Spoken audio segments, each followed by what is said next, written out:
supplies, insect control, Turf Pro has you covered by providing custom treatments to meet your property's needs. No property is the same, so why should it be treated that way? Turf Pro, where the blue and yellow trucks make your lawn green. Call 850-890-5820. As a realtor, it's important who you choose as your title company. May we suggest South Oak Title? Their offices are modern, comfortable, and state-of-the-art. South Oak Title can close transactions in any location in Florida, Alabama, and Tennessee. Their free mobile app allows realtors to deliver a net sheet in seconds. They provide mobile closing services to accommodate buyers and sellers. Their offices are beautifully decorated, state-of-the-art, complete, safe, and secure. South Oak Title, creating a better title and closing experience through technology and tailored service. Visit them online at southoaktitle.com. 1, 2. I'm in love with a man named Rudy. I'm okay with that. He knows exactly what I want. Keeps me coming back. Cooks breakfast, lunch, and dinner for me. Does the dishes too. I'm in love with a man named Rudy. Last name Barbecue. It sure is easy to fall in love with Rudy's tasty oak smoked barbecue. Next in line. Signworks, a business serving businesses since 1985. Everything from signs and banners, vehicles and boats, magnetic and real estate signs, contractor signs, and much more. Signworks can do large format, full color printing too. Signworks, a real professional in the business world. Call Signworks at 785-8899. Signworks, 850-785-8899. 1 in 3 adults has prediabetes. 1 in 3. That means it could be you, your football buddy, your football buddy, or you, your best man, your worst man, you, your dog walker, your cat jogger. While 1 in 3 adults has prediabetes, with early diagnosis, prediabetes can be reversed. Take the risk test at doihaveprediabetes.org. That's doihaveprediabetes.org. Wait, did they just say 1 in 3 adults has prediabetes? That's 33.33333% of adults. That means it could be me, my boss, or my boss's boss, or me, my favorite sister, or my other sister. That's 7 members of my 21-person romantic book club. Wait, the 1 in 3 could be me, my karaoke partner Carol, or my karaoke enemy Jeff. I'm going to take the risk test at doihaveprediabetes.org. Brought to you by the Ad Council and its Prediabetes Awareness Partners. WGSX Lynn Haven. WPLQ Port St. Joe. It's ESPN, Northwest Florida.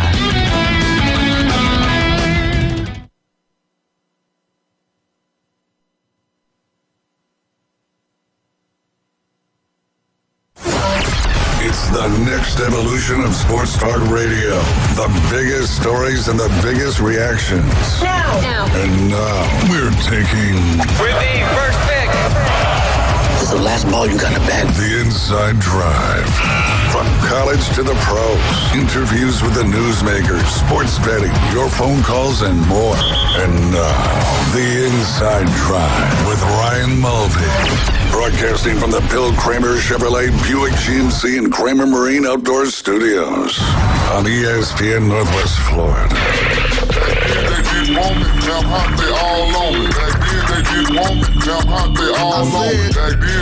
And happy 2024. It is the new year here on the Inside Drive. We appreciate you tuning in and listening.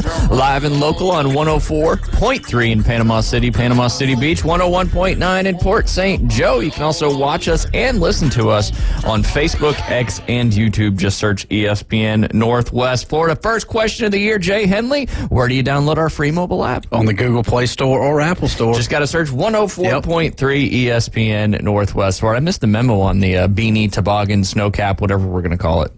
Man, it's freezing out there. A little chilly out there this morning. Yesterday was beautiful. Yeah, it was. I think it reached 70 like Saturday, didn't it? It might have. Yeah. It might have. It felt good. The wind died down a little bit. Today is Tuesday. Yeah.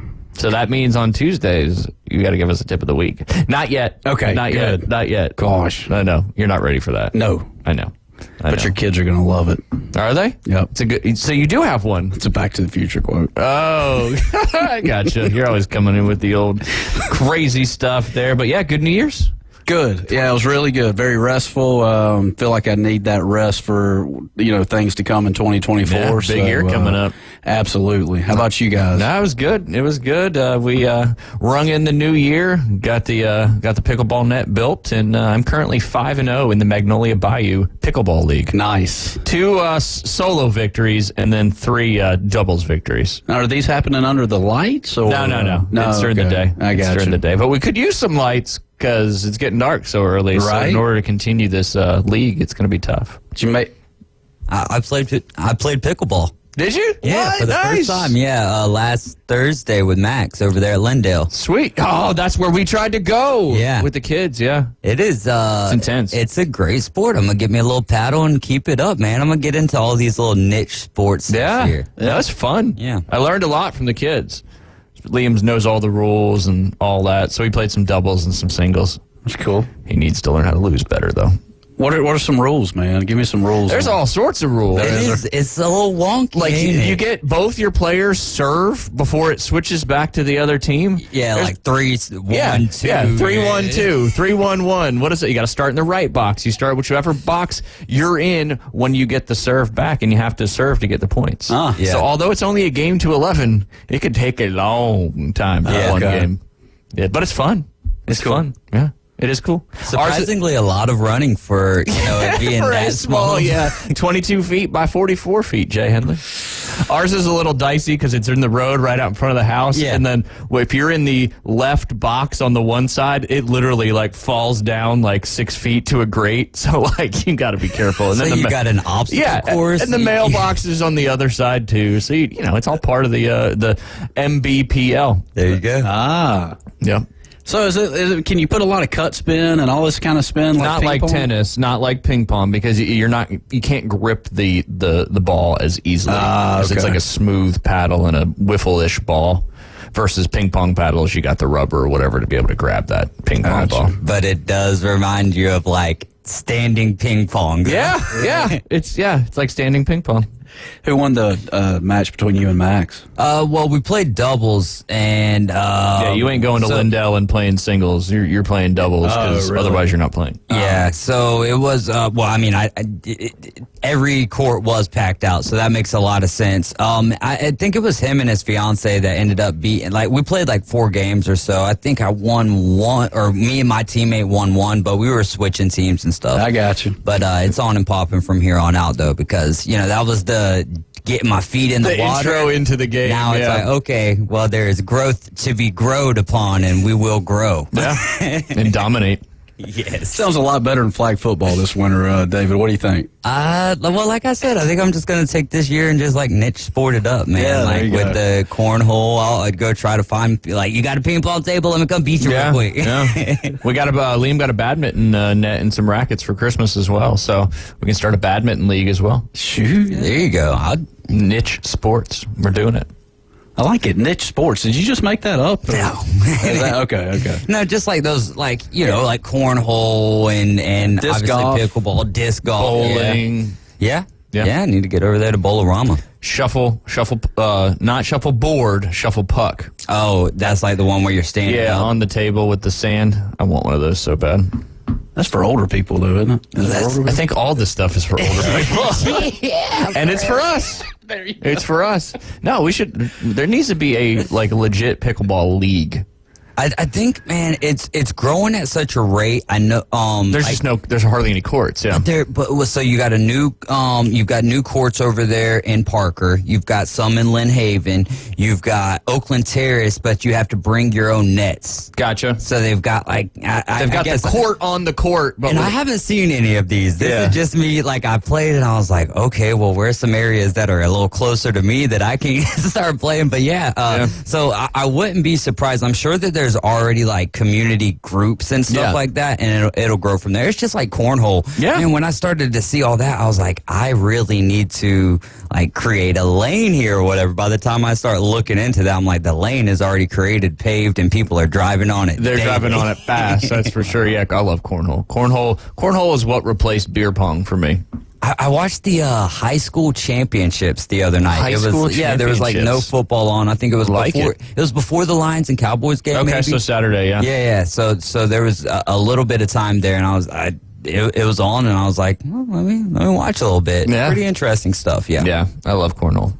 I love it. Mm-hmm. Used to play in a lot of the stuff around here, but then it got really intense. Laketown Wharf usually hosts the ACL, the Florida tournament that they have. Is it still on the up and up? I mean, cornhole's so big. Oh, I think it's as big as it's ever been, and it's maintaining at that level. I just talked about high school championships. Yeah, it's I think it's going okay. Yeah, but yeah, Jay, we got to get you out there on the pickleball court. Hey, I'm down. I'm ready. That sounds more my speed. We got the chalk out. I drew the lines. I did the measurements. Might have to re-chalk the lines though, because that chalk only lasts so long. But yeah, and the thing about playing pickleball is you got to deal with the wind. It's part of it, just like golf. Now, what about people coming in and out of that street? What? Well, it's a dead end. Okay. So there's literally only like 2 or 3 houses that people could go to, and the pickleball net I have is on wheels. So you just game off. Game on. Yeah, it's just like setting up hockey nets in the street. Is this the making of a potential Muv Dog Invitational it could pickleball? Be. It could be. It's time to bring back a tournament. Hadn't done one in a long time other than what I get paid to do. Do we get the view of the bay while we do this? You can. Yeah, okay. It's a water view court. All right. Yeah. That's a positive. It is. You just got to watch out for that train. I got it. A couple people fell in it yesterday, but everybody's okay. This sounds great. No, it's a good time. Yeah. I figured we'd talk about some of these playoff games, but pickleball seems like more fun. We got Doc A coming up at 11:20. We got all 2 hours to talk about all the stuff that went down. It wasn't just the games yesterday. The NFL games, the bowl games from last week leading up to the weekend. It's just been wild. It has. You want to talk about one of them? I had, Go ahead. No? Go ahead. Go ahead. Go ahead? Okay. Yeah, go ahead. Here, we'll start. I want to get your thoughts as a Georgia fan. You know, there's been so much trash talk back and forth going on all over social media. Everybody's trying to justify their, why this happened, or if this team was in the playoff, they would have, there's so much ifs and buts, but you know what? It is what it is. But what are your thoughts on what happened with the Georgia FSU game? Obviously, they had 15 starters out. I think 22 of their normal guys that play. A lot of third string guys playing. And again, that was what Florida State did. Their players decided to either opt out for the draft or transfer or all that stuff. I mean, I thought it was cool. The Oregon game, you had Bo Nix and Bucky. They're going to the draft. They played, because they wanted to play for their team in one last bowl game. But what do you think about that situation? I don't know. It wasn't fair. I will say that. It was the easiest single team cover in the history of sports. I agree. It was 34.5, and I think I bet $10 on it. I was like, looking back, and I was like, that was stupid. Yeah. You got to bet the farm on that one. Yeah. 34.5 team total. They had that before the first half. But yeah, go back to what you were going to say. I'm sorry. I mean, it's just what everybody was thinking. I mean, obviously you get 12 to 15 starters out, 2 quarterbacks out. You're looking at your third string. Orange Bowl on a big stage down in Miami playing against a 2-time national championship team. Man, I mean, I think it played out the way it should have played out, unfortunately. So, but yeah, go Dogs. And, there again, the $1 million question is how can we fix all this, because it's got to be fixed, and I think Kirby said it in his postgame interview. He did fantastic with that. His quote said, "People need to see what happened tonight, and they need to fix this."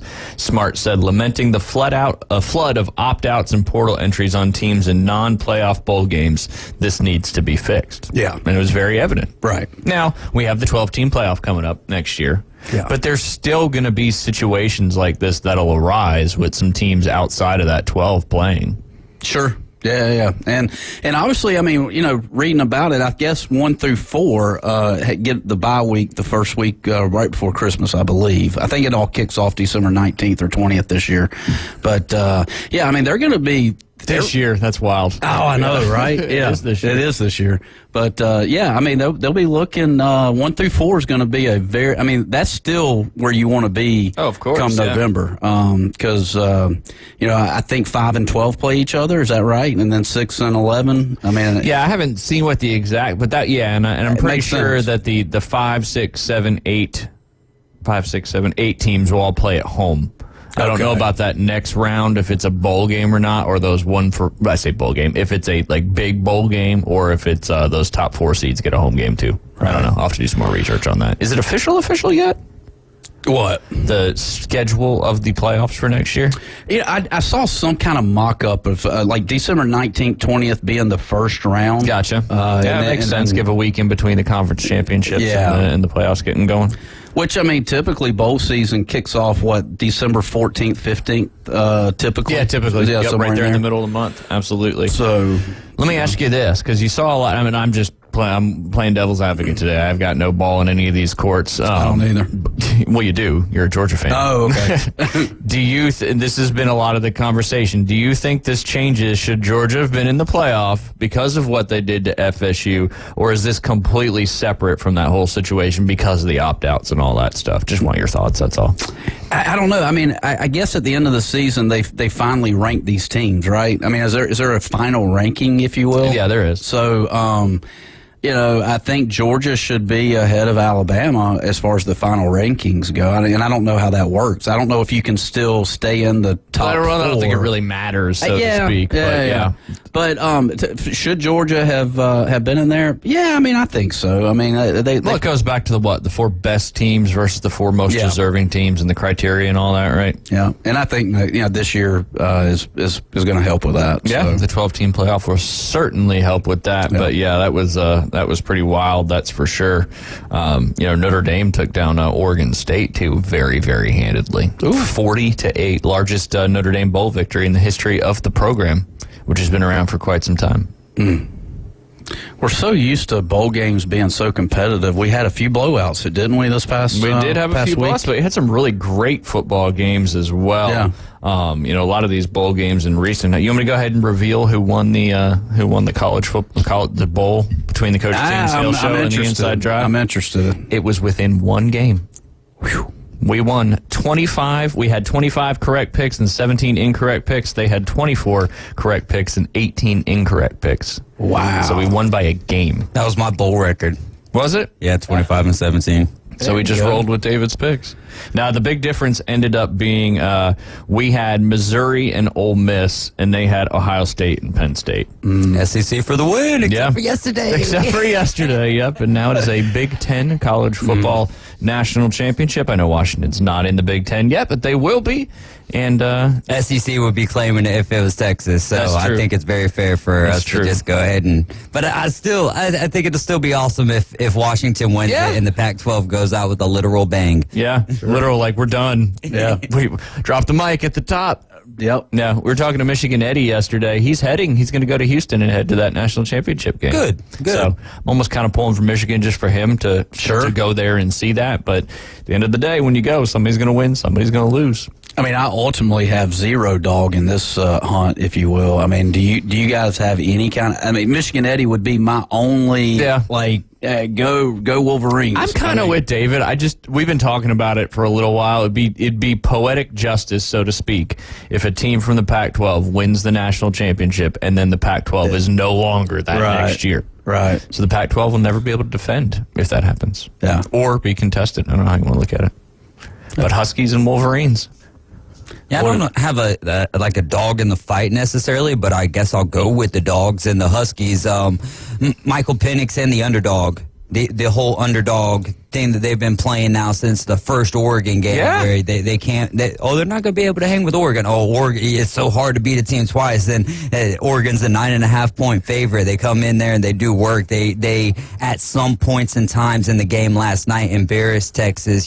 So I'm really excited about this game, and kudos to Michigan too, because for the first time their backs were against the wall to some degree. That was his second overall, game-winning drive, losing in the fourth. Which that was his third opportunity at that point in time. So very impressive stuff there from Michigan, and I'm excited about this game. I mean, even though Alabama's not playing in it, I don't care. Michigan and Washington's going to be a good one. So it's kind of strength against strength. We'll talk more about these games when we get back from Doc A at 12:20. A few more minutes left in this segment. Jay, Century Tournament of Champions coming up. You excited? I am. I was looking to see if the Huskies have won a national championship before. It looks like in 1991. Yeah, long time ago. They've been in the playoff multiple times. I think this is their first national championship in the playoff. Oregon's been in the national championship since the playoff's been around, but yeah, it's going to be interesting. That's for sure. Mm-hmm. Strength on strength. Michael Penix, man, he just throws an unbelievable deep ball. Drops it in little tiny buckets right over top of everybody. It really does, man. Odunze is such a talented wide receiver as well. That one catch he made down the middle of the field where that guy was all over him, I was like, how do you have to... That was ridiculous. It really was ridiculous. Just, you don't expect guys to... in the NFL, you don't see guys catching those balls. Right. The coverage was fantastic. Mm-hmm. He just throws a perfect deep ball. Is he NFL qualified? He'll be in the NFL? Yes, Jay. Gotcha. The answer to that is yes. Okay. Something interesting, though. My buddy the other day, he was like, man, I was watching Sunday Night Football, and one of the Georgia guys got on there, and he was just talking about his high school. And now he didn't say, did he not go to college or anything? Like, he knew that he, didn't he knew that he was just talking about his high school that he played, yeah. Yeah, but that just stood out. That stood out to him that they're not always saying their college. But that's been a big thing now for, I want to say, 5 to 7 years. I want one of them to shout out their elementary school. Be like, there you go, their Pee Wee football team. Oh yeah. David Hayes, defensive end, homeschool. We practiced all day. The house, the house. Yeah, there you go. That age. What's up, Mom? What's up, Teach? I give it all to her. She's my girl. There you go. Who is your favorite teacher? My only one. What about your Pee Wee football coach? Same thing. Oh, yeah. Double dipped. 2 jobs. Man. Yeah. But yeah, it's a good point. That is. They got to represent the high school. That's cool when I like when they do that. Giving some love to where they came from. Yeah. That's for sure. Not skipping college, though, to go to the NFL. Right. What kind of epiphanies you're going to have this year? Who knows, man? Who knows? Y'all help entice it a bit. So we'll pull it out. Yeah, you'll pull it out. Yeah, that'll be good. There's a lot to unpack. I mean, the Saudis and the PGA Tour and all that, they still haven't come to an agreement, but they've agreed to extend the talks to get an agreement put in place. Mm-hmm. It's just every day that goes by, we're closer into the season. I mean, you got the Century starting this Friday out there at Kapalua. Yeah. Plantation. Is it this Friday or Thursday? Thursday. I don't know why I said Friday. It's Thursday. It's always Thursday, typically. Well, I didn't know. There is a couple tournaments, though, that they do Friday tournaments where they have a Monday Labor Day finish or holiday finish or whatever it may be. But looking forward to this Thursday, then, man. It's live golf and in Hawaii, and it's great, man. Live golf? Live golf. Or live golf? No, it's live. It's live. No. Never that. Do you know what that live stands for? It's the Roman numeral 54. Yeah. I mean, that's all I know. So if they were ever to change to a 72-hole tournament, it wouldn't be live anymore. It would not. Imagine making your brand to your format, and now you can't change your name because if you change your format, then everybody's confused. Are we at Super Bowl 54 already, or is it? We are past Super Bowl 54. Are we? Yeah. David's looking up what 72 is in Roman numerals. It would be Lexi. LXXII. There you go. It'd be a perfect name for a golf tour. Yeah, it would. It took me a long time, too, with that 54. Like, I was like, what is this live tour all about? Are we trying to live more or something? Live, laugh, love. Play golf. LIV. Yeah. Literally. But yeah, when we get back, we'll be joined by Doc A. Jay's going to lead that interview about some of your NBA questions out there and maybe get his thoughts on some of this college football playoff action. You're listening to The Inside Drive. When we get back later, we'll break down some more of these games. Take ESPN Northwest Florida with you everywhere you go. Anytime, any place, anywhere. The sports talk and live play-by-play doesn't have to end when you get out of the car. The ESPN Northwest Florida app streams your favorite sports talk hosts and the biggest games in ultra-high fidelity. This is of utmost importance in travel. Take the sports talk monster with you anywhere you go. Available for Android and iPhone. Use it anywhere or any place. This is Joanna with ESPN Northwest Florida. Here is your weather forecast on this Tuesday morning.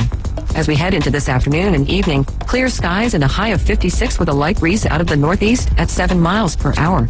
For tonight, partly cloudy skies and a low near 43. Tomorrow, heavily raining and a high around 54. For Thursday, mostly sunshine and a high of 56. This weather forecast is sponsored by Mid-South Lumber, the best little lumber yard in Panama City. Thank you for keeping that dial on ESPN Northwest Florida. Rely on it. With over 65 years of combined experience, Instant Replay Sports Cards is happy to help you take your collection to the next level. They carry all the new hobby boxes, signed memorabilia, and supplies. New and vintage cards and Pokemon. They sell and trade cards and are always looking to buy. They're an authorized source for Topps, Panini, Upper Deck, and Leaf cards. Instant Replay Sports Cards is open 7 days a week at 752 West 23rd Street, down from Academy Sports. It can always be reached at InstantReplaySportsCards.com. Progressive presents an ad from Mom. Hello? Is it on? Oh, okay. Bundle your home and auto insurance with Progressive and get protection round the clock. Round the clock? Does this generation even understand what round the clock means? But don't come, I'm just saying, because don't come to me when they ask to do this over, because the kids won't get it. Get round-the-clock protection when you bundle and save with Progressive. It's easier than getting your mom to make this radio ad. Progressive Casualty Insurance Company, affiliates, and other insurers. Not available in all states or situations. Coming in hot. So hot. It'll be a hot one. Really hot. God damn. The Inside Drive with Ryan Mulvey. Live from the Bill Kramer Chevrolet Buick GMC and Kramer Marine Outdoor Studios on ESPN Northwest Florida. And welcome back. You're listening to The Inside Drive live here on ESPN Northwest Florida. New year, but we are back on track. We had a couple Tuesdays without Doc A. That's Steve Alexander. Doc, how are you doing today? I'm good. Ryan, how's it going? Good. Hope you guys had a good Christmas and a very happy New Year. Yeah, and sandwiched in between those two things, I had a birthday. Ooh, that's right. I saw you. I was talking about it on the air last week. I tell everybody that present you got for your birthday. I was out for my birthday playing Golden Tee in the bar, and then me and my family had dinner, and then we came home, and I walked in the family room, and there was a Golden Tee machine in my family room that was not there that morning. That is fantastic. That is awesome. We've had Jay. Tell them about who we had on the show one time. We had Evan Scanlon. I know Evan. Yeah. Okay. You know Evan. Of course you do. Yeah. Evan is a top 100 Golden Tee guy, and we had him on an interview about halfway through the year. Of course, Steve knows Evan. It's a small world. It's very small, especially in the Golden Tee world. You got that right. So, would you whoop all of our butts in Golden Tee? I'm on the Golden Tee Facebook group with all those guys. So, could I whip? What'd you ask me? If you could whoop all of our butts in Golden Tee. You guys probably yes. Evan, no. Evan would destroy me. Yeah, for sure. What's some of your strengths and weaknesses, if you will, in the Golden Tee world? Just curious. Oh, interesting. Thought we were going to talk about basketball. Here we are. Let's see. I would say a strength is the avatar, the outfit that I wear. I dress like a super hot girl, and I wear a bikini. Hey, that gives you some points right there. You're already one up on your competition. Well, it's funny because I'll be playing at Johnny B's, and people I play real golf with, like older guys, will come up and be like, why are you dressed like a girl? I'm like, I don't know, because I can. Yeah. And they're like, what's your wife think about that? That doesn't make sense. Yeah, it's a Golden Tee character. It's an avatar, dude. Nobody cares. What color's her bikini? It varies. I change that, but it's usually like tiger stripes. It's really trashy. So strengths, outfit, and character, avatar. Yeah, that's a good strength. Well, I think to be good at the game, you have to be a good putter, and I'm a good putter. Yeah, just like real golf. Yeah, my chipping has come a long way. Like a dude that is sort of in Evan Scanlon's category taught me how to chip one time about a year ago in Atlanta, and that really changed. That was a game changer for me. So, the thing is, you got to have it. You got to have the game in your house, and you got to be playing constantly, logged in, and working on the same shots over and over and over again to figure out exactly where to hit it through the little hole in the trees, and it takes a lot of work. Are you right-handed or left-handed? I'm right-handed. You're right-handed. So you're holding. How good are you hitting a driver holding a beverage in your left hand and it's full? Can you go full on and hit a full driver and keep all the beverage in the cup? That's another thing about all this is the built-in distractions that come with playing Golden Tee in a bar. It's just like it's like somebody coughing in your backswing, except it's the local that walks by every single day and says, "Hit that son bitch hard," every single day, and I hear it. And I'm like, I'm gonna snap and kill this guy. And I also try not to have a beverage in my hand when I'm actually making a shot or taking a shot, because that is usually enough to throw me off. Yeah. Just like it is with the guy saying the same thing to me every time he's on his way to the bathroom. I might as well be in a bunker. The parallels between real golf and Golden Tee are very, very similar. They are. Because you can't hold a beverage in your hand and hit a real golf shot. Sure. And if somebody's walking behind you when you're hitting, yelling at you, it's going to be hard to hit too there. Yeah. Yeah. So would Evan beat you, and this is the last question, we'll move on, but what would Evan beat you by? I'm just curious. I've never played Golden Tee with Evan, but would he beat you by 20 strokes? No, I don't think so. I think Evan's handicap is probably somewhere between plus 29 and plus 31. Shoo! What? And I'm between a plus 23 and a plus 24. Okay. So he would probably beat me. He'd probably shoot 30 under, and I'd probably shoot 24. You're almost there to the Golden Tee. The top world championship numbers there. He's working on it. That's why he got one for his birthday. We want to see you in Vegas, man. Yeah, there you go. Well, you never know. We'll see what happens.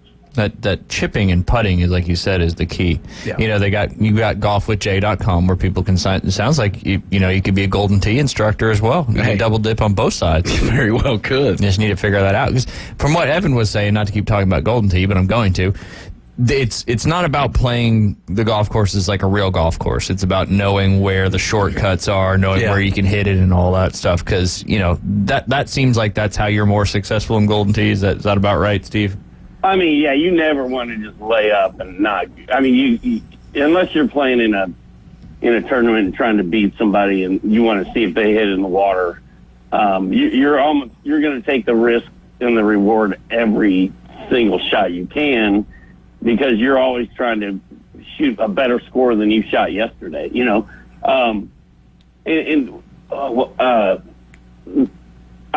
I had a point I was going to make, and it just went away. But yeah, I'm still thinking about your avatar. Jay. she is a smoke show. I'll tell you that.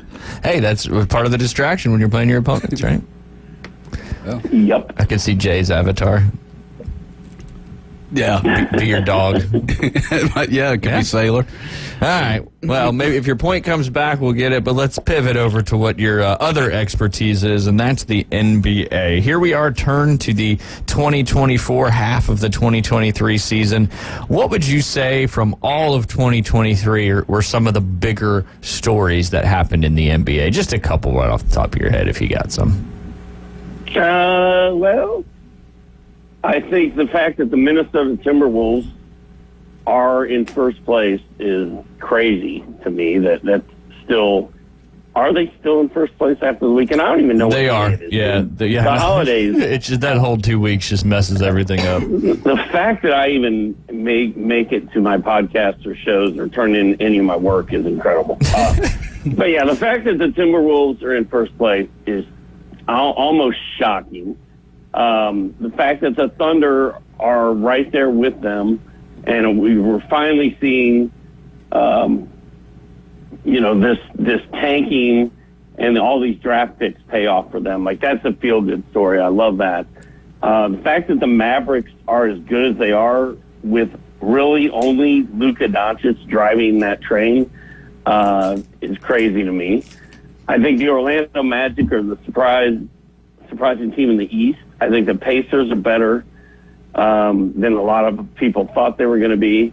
And I think the fact that the Boston Celtics are in first place in the East is the least surprising thing about this season, because I think they have the best team. What about the Pistons doing what they're doing? Is that surprising, or is it, was that kind of expected? I don't think anyone expects a team to be able to somehow figure out how to lose 27 games in a row. And you look at that number when you see it on the screen in front of you, it's like, how is this even possible? Yeah. 20, they're not the Washington Generals playing against the Globetrotters. They're an actual NBA team. So the fact that they lost 27 straight games is an incredible statistic. The fact that they're 3-30, not surprising at all. Yeah. Just it's kind of expected on that aspect. They almost broke the streak in that. I don't know if you saw that, Jay. They were leading Boston at halftime. I forget exactly by how many. Ended up losing it in overtime. Ooh. And there was some overtime. Yeah. There was some bettor that had bet, I think, at halftime that Boston would come back and win, and obviously that came back and happened. But yeah, I saw your boy Tyrese Halliburton was staring down one of the announcers the other day as well. The guy that told him he'd never do good or something along those lines. I missed that. I forget who it was. One of the guys, the TV. I think it was the color guy. I don't think it was the play-by-play guy. And he was staring him down, and everybody was talking about it because he said he wouldn't make it in the NBA or something like that. And obviously that is not the case. That is for sure. There was one day last week where I completely checked out and did not watch. I did not bet. I did not touch NBA basketball. It was like a Thursday night or something. I think there were 6 games. And Wednesday night. And the next day, I did my podcast with my buddy Rick Camlin. I said, "Did I miss anything last night?" And he goes, "No, dude. It was the biggest dud we've had in the NBA this year." So I picked a good night to take off. I think that might have been my birthday celebration. Yeah. That's awesome. Yeah. Getting the golden tee, and you can't be doing podcasts and practicing golden tee at the same time. I guess you could, but it'd be tough to do both, probably.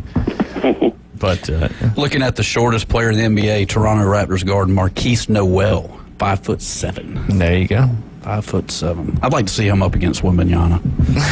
He'd just go right between the wickets. Yeah. Hey, it is possible. It is possible to be a shorter person and play in the NBA. You just better know how to shoot and dribble. You got that, and have arc on your shot. Yes, a lot of loft, a lot of elevation. Yeah, a lot of loft on that one. Yep. So coming up tonight, it's kind of kicking off the games for this year, and anything you're looking at particular from a betting standpoint tonight on the NBA side of things. Jay's trying to get back in the winning circle after having a tough run through the bowl games. Yeah. Yeah, it's tough. This underdog over-under stuff I play is hard. Betting on the NBA, betting against Vegas is hard because Vegas knows what they're doing. Very much so. So it's not a secret that you're not supposed to win every time. But I love this Boston-Oklahoma City game. The Celtics are going out to the West Coast. They're playing at Oklahoma City. I've got a 5-leg deal set up, an underdog where I'm going with, let me see if I can pull this off the top of my head. Derek White over 14.5 points. Chet over 2.5 blocks. With Chet Holmgren, that's the tricky one. Like, he's either going to block a bunch of shots or he's going to block one. And then that can ruin the whole thing pretty quickly. I've got it written down here somewhere. I can just pull that up. Here we go. Derek White over 16.5 points. Chet over 2.5 blocks. Giddey, who scored 20 in his last game, is kind of heating up, over 10.5 points. Drew Holiday over 4.5 assists. And Porzingis for the Celtics with more than 8.5 rebounds. And I think these teams are going to be running, and I think it's going to be a high-scoring game. I think Boston's going to try to slow it down. I think OKC is going to try to run, and it should be kind of a high-scoring affair. Should be a great basketball game. So far, we're not quite halfway through the season yet, a little over a third of the way through the season. Who would you say has got a better shot thus far of Rookie of the Year, Wembanyama or Chet? I think probably Chet, because the Thunder are good. Yeah. And the Spurs are terrible. Popovich is starting to mess with Wemby's playing time. He's not going to play him back-to-backs. He missed 2 out of his last 5 games. I think he's missed 3. And Chet's just been more consistent for a better team. So I think Chet's your Rookie of the Year right now. And I doubt that changes, just because the Spurs are not going to get good anytime. They're not suddenly going to be good one day, whereas OKC's going to the playoffs. Yeah. And he's doing what everybody kind of expected him to do with Wemby, and that's starting to rest him a little bit, knowing that, this year was going to kind of be what it is. But, Chet's averaging 17.7 points per game, 7.8 rebounds per game. He's also shooting over 54% from the field, so definitely a good start to his NBA career. But like you said, on a very I'm good excited about this week because I've got Wembanyama on all of my fantasy teams. And when he misses a game, it kills my team. And the Spurs only have 3 games this week and no back-to-backs. So I'm hoping Wemby's out there for all 3 of those. I need that to happen. Doc, remind us, we were talking about your 16-year-old. Now, is that your girl or boy? 16-year-old's a boy. Boy, okay. Now, and you got how many kids do you have? I got 4. Oh, goodness. Okay, you got 4 of them. I got a kid in the Navy in Japan. He's a chief in the Navy. He's in Japan for 3 years. And then I've got 2 daughters in the middle. One works for the city that I live in, and one is trying to figure things out. She's like 22. Gotcha. Still hanging out at home with her dad and her mom. And then the 16-year-old basically just fights with her all the time. Gotcha. Now, and wrecks cars. I asked that. That's what it was. That's right. That's right. That's what it was. I had asked that to say this. Did any of them take on your obsession of NBA shoes? Did they take that on? Not really. No. Not really. Soren, the 16-year-old, got a pair of Luka ones for Christmas. He wanted a pair of Lukas for Christmas, so. And he plays basketball. He goes over, Parker Rec and plays with his boys all the time. And so he got a pair of Lukas. But and Soren, my son, is a big Luka Doncic fan. He is a big NBA fan. But I think the whole meeting NBA players and getting their shoes is such a foreign concept today because it doesn't happen. Gotcha. Like it did when I was doing it. Like. I just figured out a way to go hang out at the hotel and meet these players, but in today's world, you can't do that. There's security, and you can't get close to anybody. Yeah, and you can't even get them close to coming near the locker room nowadays. Right. No. Yeah, things have. No, and I was basically opening the locker room door and walking in. Like it doesn't make sense. Yeah, right. Things were a lot different back then. That's for sure. Yeah, but good question though, Jay. Good question. Yeah. Well, Doc, we appreciate your time as always. Fun to talk a little Golden Tee there. Have you dabbled into pickleball yet? We were talking about pickleball when we opened the show. That would be a no. That'll be a no. Well, I'm guessing you guys are talking about pickleball because pickleball is trying to steal the golf community, right? Like I feel like that's what's happening. You could do both. Yeah. Go play 18 and then get a little best of 3 going on the. There's a lot of guys at my club, where they're like, "Oh, I'm going to start playing pickleball," and it's such a trendy. I have a feeling it will go the way of rollerblades eventually, but I don't know.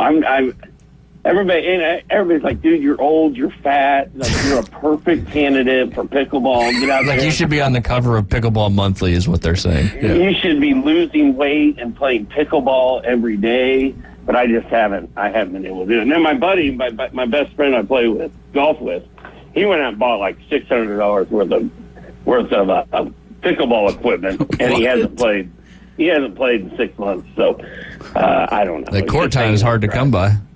Yeah. I also have a friend that's a tennis player who's all bent out of shape because the pickleball people are always messing up their tennis court time. Yada, yada, yada. Yeah, it's a real thing, the competition. Unless you play on clay tennis courts, because you can't play pickleball on clay. A lot of drama surrounding the pickleball right now. It's an intense world. You got to be careful what you dip into and what you don't. That's right. But Doc, we appreciate your time as always, and enjoy the games tonight. We'll be following you on Twitter and sharing the messages out there, and we'll chat with you next Tuesday if you'll be willing to come back on. All right, man. I'll see you guys later. All right. Thanks, Doc. Appreciate you. You guys are listening to The Inside Drive. Jay, when we get back, let's break down these college football playoff games just a little bit more. Maybe talk a little bit about that Clemson-Kentucky wild fourth quarter, 42-point score. We'll be right back. 104.3 ESPN is above the rim. Exciting college basketball is back.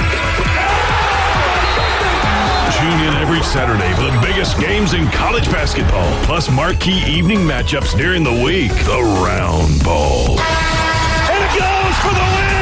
You want it. You need it. And we've got it. College basketball plays here. 104.3 ESPN Northwest Florida. Los Rancheros has been doing it right for 20 years. Los Rancheros brings a top-shelf dining experience to you with the opening of their beautiful new building.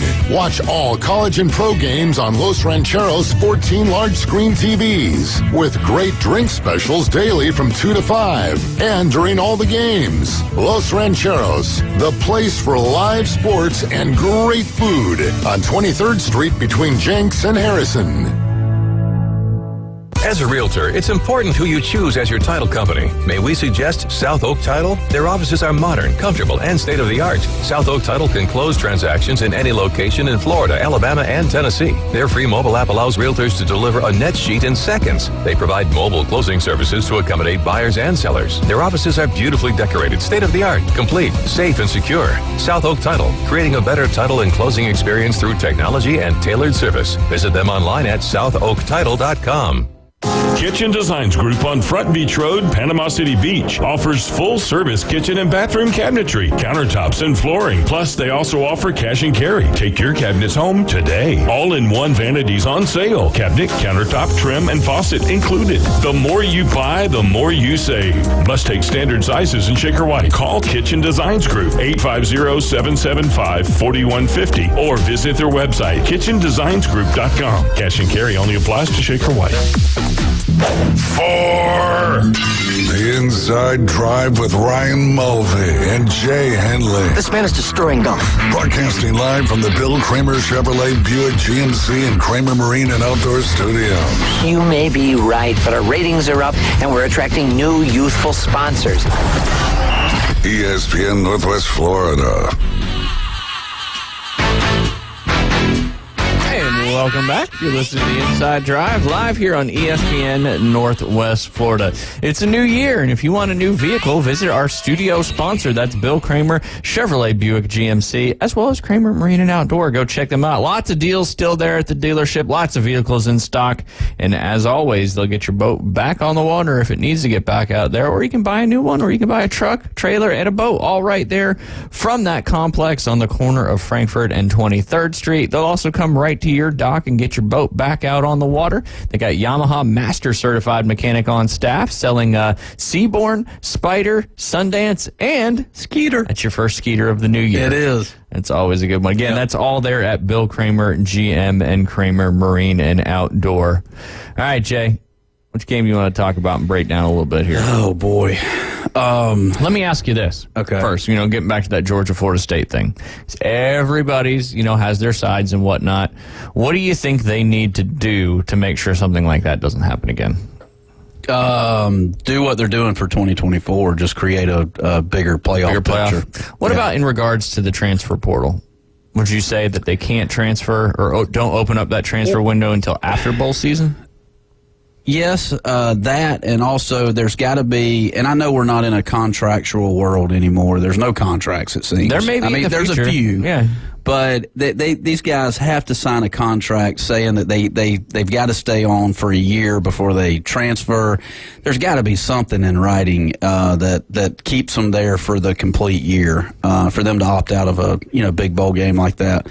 I think the SMU coach said it best back a few weeks ago when they won whatever conference. I think they won their conference championship. But he goes, look, the team here is all about the team, and it's not about, we're in an I, me type environment, with this NIL, right? And he had created a team atmosphere at SMU, and it's what have you done for me lately? We've always talked about that. So they've got to sign a contract and try to fulfill that contract, in my opinion. Especially if they're making money. Yeah, there's a lot of people that said, if you're getting an NIL deal, David's even said it should be a year-to-year thing, and there should be requirements on your end. I get the opting out for the, if you're going to be a top 10 draft pick, most likely, like Brock Bowers opting out. Yeah. I get that. But then you got guys, like I mentioned earlier, like Bo Nix and their running back, Bucky, I forget his last name. They're both probably going to be drafted fairly high, and they both played. But I think you said something there, and it's about culture, right?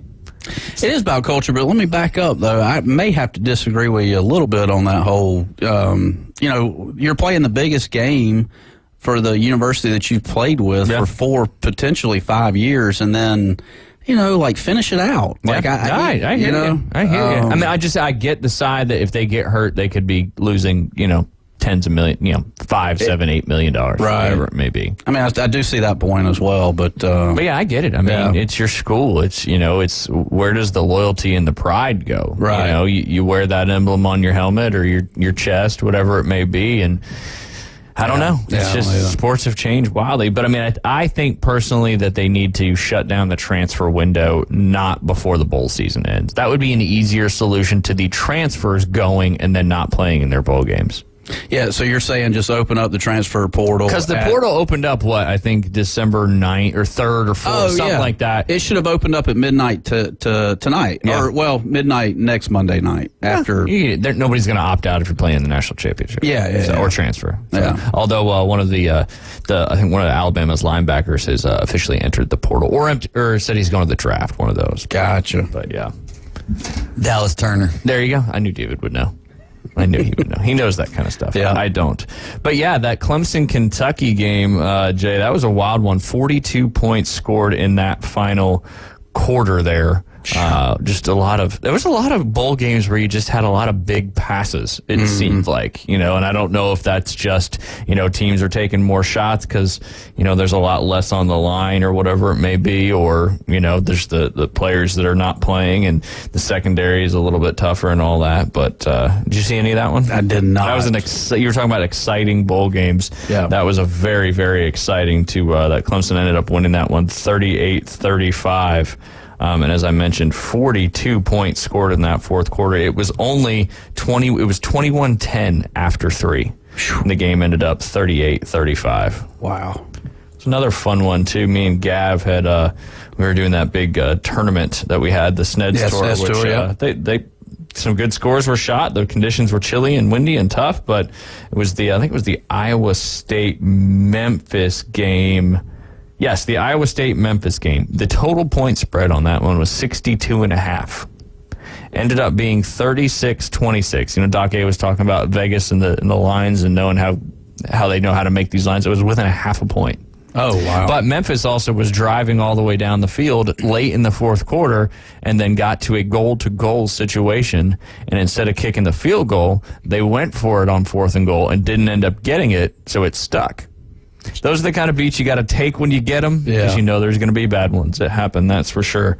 Auburn got kind of blown out of the water by Maryland. I would say I'm surprised, but Auburn just never plays well in bowl games, it seems. But, yeah, Maryland got that one 31-13. Don't know if you saw any of the Barstool Bowl, if you get the CW or not. I think I learned that YouTube TV does not have the CW. Yeah. Because I just wanted to listen to the guys and all that. But, yeah, Wyoming beat Toledo Rockets there 16-15. LSU came back against Wisconsin, won that one 35-31. There was another great football game down there at Raymond James Stadium. And did you see the Pop-Tart mascot? Did they eat it? After the game, yeah. I don't know how it all worked. He went down into the toaster, and then when he came back out, they ate him after the game. Wow. So he was. There was a human being inside the Pop-Tart? There's a human being inside the Pop-Tart. And they ate the Pop-Tart. Yeah, but I think when he ate the Pop-Tart, when he came back, they didn't eat the person. Yeah, I got you. But yeah, that was the crazy Kansas State, North Carolina State game. That was over there at Camping World Stadium. That was it was kind of the talk of the bowl games with the Pop-Tart mascot. He's a pretty cool fella. Big old toaster out on the field, all that good stuff. Did you go buy Pop-Tarts after this? I didn't. You didn't? No, I didn't feel the urge to. They got to be bad for you. They're terrible for you. Yeah. Any of that kind of stuff is awful for you. Yeah. You weren't a toaster guy, though, right? You just ate it right out of the silver package. Just right out of the silver package. Yeah, there's 2 ways to do it. It's so easy to open, too, which I do like that. I like the fact that, things that are easy to open, those are wins for me. So you don't like cans? Say what? You don't like cans? No. No, cans. Like that you have to use a can opener for. Because someone say those aren't easy to open. Yes. Yeah. This is true. I mean, if you got an electric can opener. Well, it's like the camp. This golf camp last week. We had ring pop. We bought ring pops for the kids. Right? You can't get into that package in a ring pop.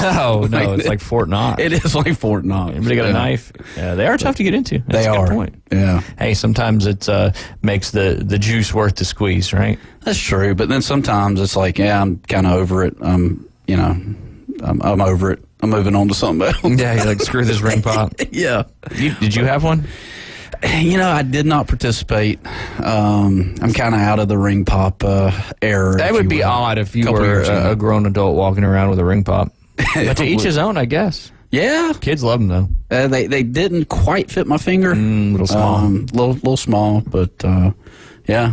When was the last time you had a ring pop?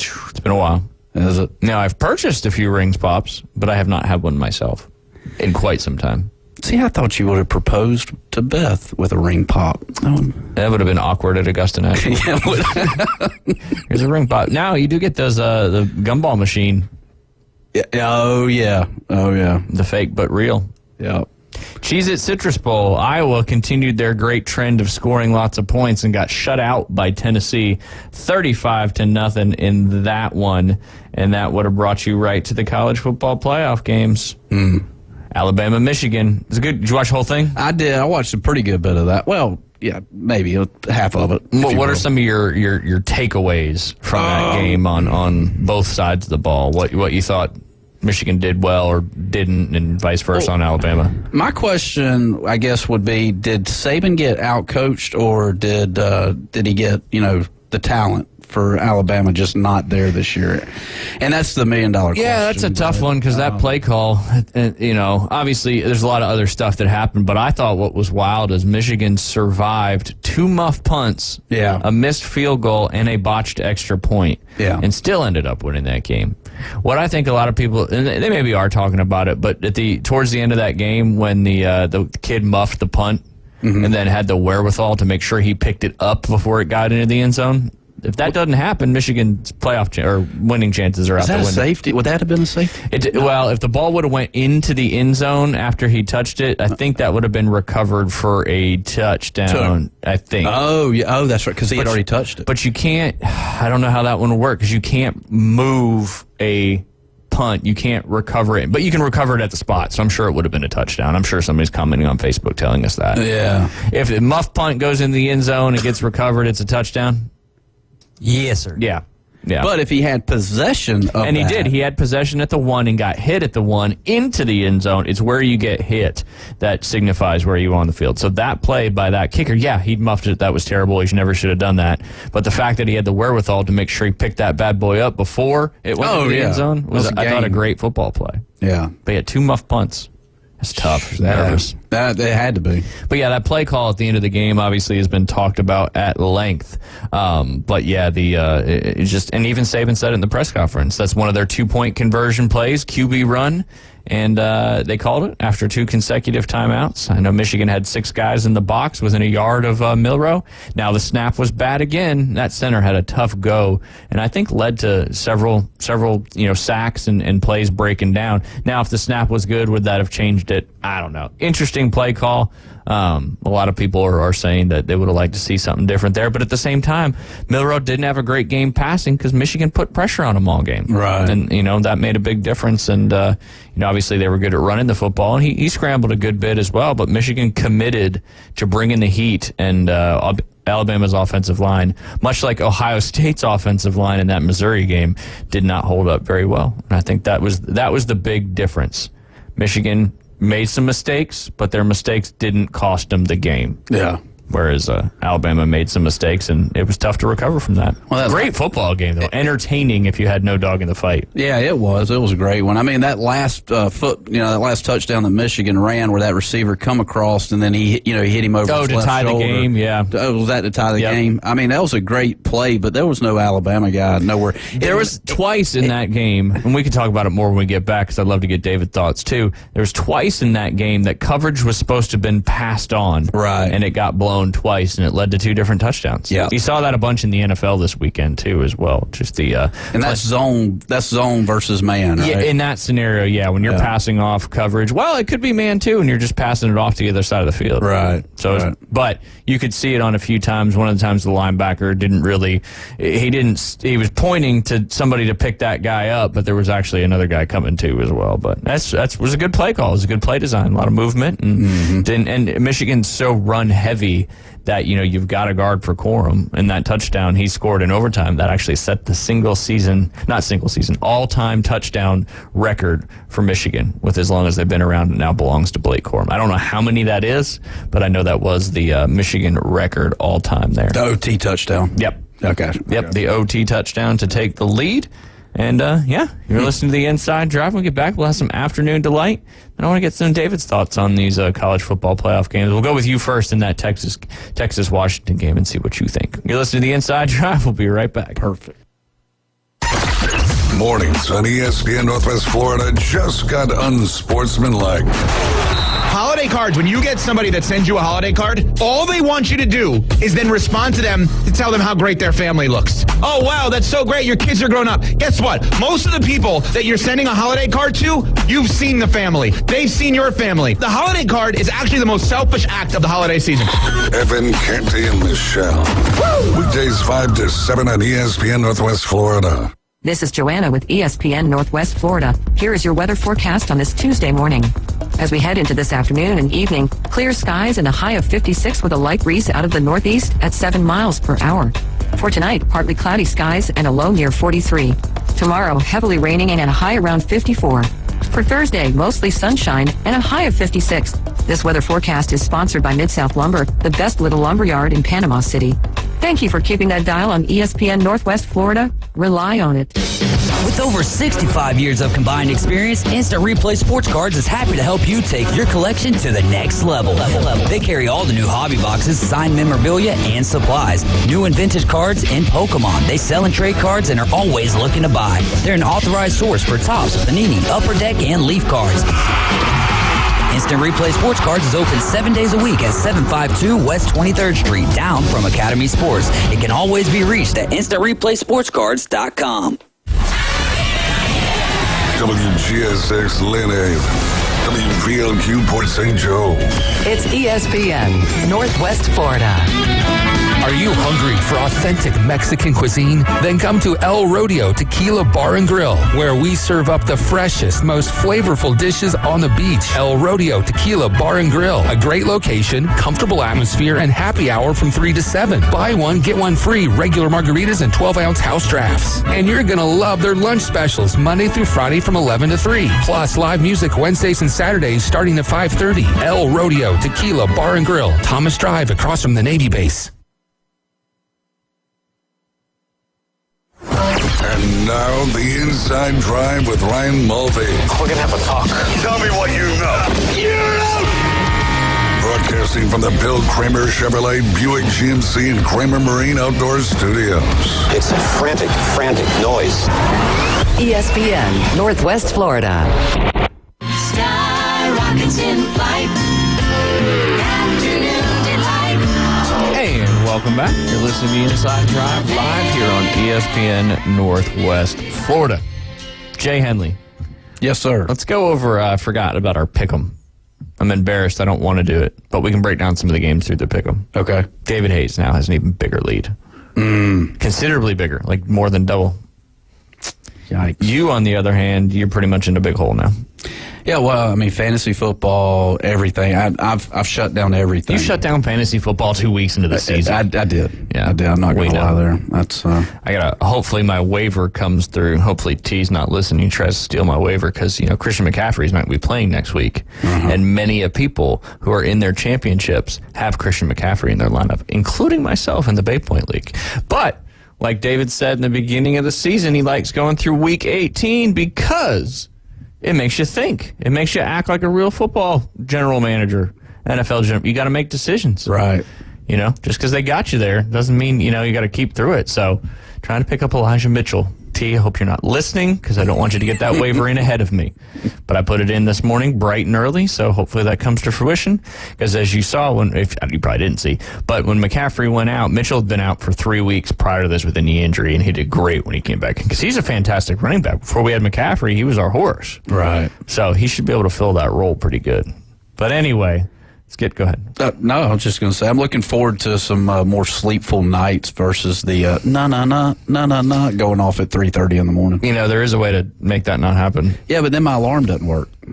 I think your alarm trumps any of that because none of my... Oh, does it? Yeah. Oh, okay. You've been thinking this whole time. There it is. There's the first epiphany of 2024. You can silence your phone and your alarm will still go off. I did not know these things. That makes common sense because no one would be able to sleep then. Right. Really, Jay? Oh, man. All right, keep going. All right, No. First epiphany of 2024. That's it. You can silence your phone and your alarm will still go off. Amazing. It better go off tomorrow. I'm going to feel like I'm going to get a phone call. Right. It will. Mine does. Yeah. Usually I'm up before it. But, all right, first game we picked in our Week 18 slate was Penn State and Ole Miss. 2 of us took Ole Miss. 1 of us took Penn State. You already know who won that one because we mentioned it. Who won that one, Jay? Don't know. Ole Miss. David and I both picked Ole Miss. You picked Penn State. Went with the Big Ten. Didn't pay off. I forget the final score in that game, but that was another cover for me. That was a live bet. Just the live bet covers worked well over the bowl court. I don't know why. It's like you can kind of feel the way a game's going. Yep. But yeah, Ole Miss kind of pulled away late in that one. Jackson Dart had a great game and looked pretty good. Next one we picked was Ohio State and Missouri. Me and David picked Missouri. One of us picked Ohio State. That was you. Did Ohio State win? No. Oh. They lost 14-3. Dang. And they looked awful. They could not move the ball. Their offensive line was garbage. Now, they had moved some centers and some people around and all that kind of stuff, but yeah. What was my only victory of the... We'll get to it. Okay. We'll get to it. There's one. You got one right this week. Perfect. Not bad. All right, all 3 of us picked Auburn against Maryland. As I mentioned earlier in the show, Auburn got boat raced there by the Terps. Auburn just did not look very good, couldn't move the football. A lot of pressure there by Maryland, even without Talia. They looked pretty good. Next game was the 2 playoff games. 2 of us picked Alabama. 1 of us picked Michigan, and it was you. So that was your lone victory this week was Michigan over Alabama, even though you said you bet Alabama, right? Dadgum you, Jay. No. You're lonely. Bringing his season total up from 82 to 83. Correct. I don't know how many that's out of, but there's 10 games per week. We've done 82 or 18 weeks. There you go. So you're 83 out of 180. I was going to sound like a Wolverine, but I don't know how they sound. They're not the They're not a wolf. They're not a wolf. Yeah, that would be the other playoff game. Yeah. I think Wolverines just make like rustling, angry noises. They're nasty. Yeah, yeah, exactly like that. That is exactly how a Wolverine sounds. Exactly. Like if you Google Wolverine sound, that's the noise that comes up. Sounded about right. That was actually YouTube. Yeah. You too, indeed, yes. We both took Bama, you took Michigan, so me and David were 2 out of 4 in our first 4 picks, and then this is where the tables turn. Texas and Washington. 2 of us picked Texas, 1 of us picked Washington, and that was David Hayes taking the Huskies to win that football game. So he's now got 3. Next game, we'll talk a little bit about this game. I don't know if you saw it. Maybe you did. Hopefully you did, because I'd love to get your thoughts on it. That's the Lions-Cowboys game that was on Saturday night. 2 of us took the Lions. 1 of us took the Cowboys. We both took the Lions. Do you know what happened at the end of that game? Man, the only thing I know is I watched the halftime Jimmy Johnson speech, and I swear to you, Jimmy Johnson is amazing. I'm surprised that he was allowed to do that. He is also a not play by play, but a what do you call that? Analyst. Oh, analyst. That's what I was looking for. That was greatness. I actually want to go back and listen to that again. There you go. But anyways, Great takeaway. Yeah. So you didn't see anything from the end? No, end of nothing that about game? the football game. That halftime was Your spectacular. perspective is glorious. It's my favorite perspective. I love it. Yeah. Old Jimmy. You can't be mad. Like I don't know how anything can get underneath Jay's skin. And nobody Living can ever like be that. mad at Jay. Right. You can't be mad at him. No. Look at him. Look at him. Exactly. Yeah. That's why you can take the abuse so well. Because you're just a happy, jolly guy.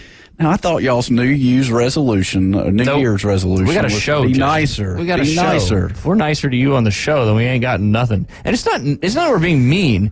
It's just we're reacting to your comments and your quips.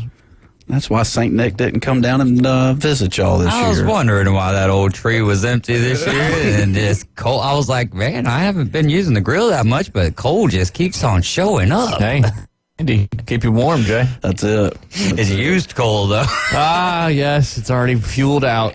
But back to the Cowboys-Lions Yes, game, back though. to the Cowboys-Lions game. One of the most popular topics going from Saturday night into Sunday. Who won?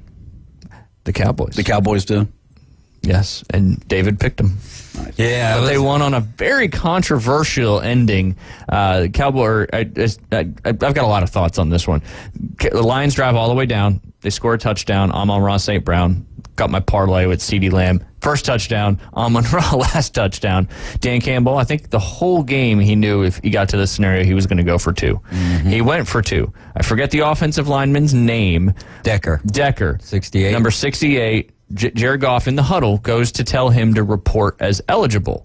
He looks like he walks over there, says something to the ref. At the same time, number 70, another offensive lineman, comes over, and they're all kind of right there. So supposedly, Decker had reported as eligible to the referee.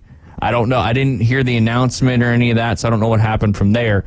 But I heard Ryan Clark break this thing down real well, too. And even if 70 had reported it as eligible, where he was lined up, you can't be eligible because he was lined up, I think, to the right of the center. He was in the right guard position, whereas Decker was on the line of scrimmage ahead of the tight end that was to the left of him. So he wasn't covered up by the tight end. Right. He was out there in that position as an eligible lineman. Jay, what did we just say? What? I feel like I'm coaching. No, it's interesting, though, and then some of the points on the Dan Patrick show today that maybe there was just a little bit too much activity and it caused the Brandon Allen referee crew or Brandon Allen specifically, the referee, to get a little confused there.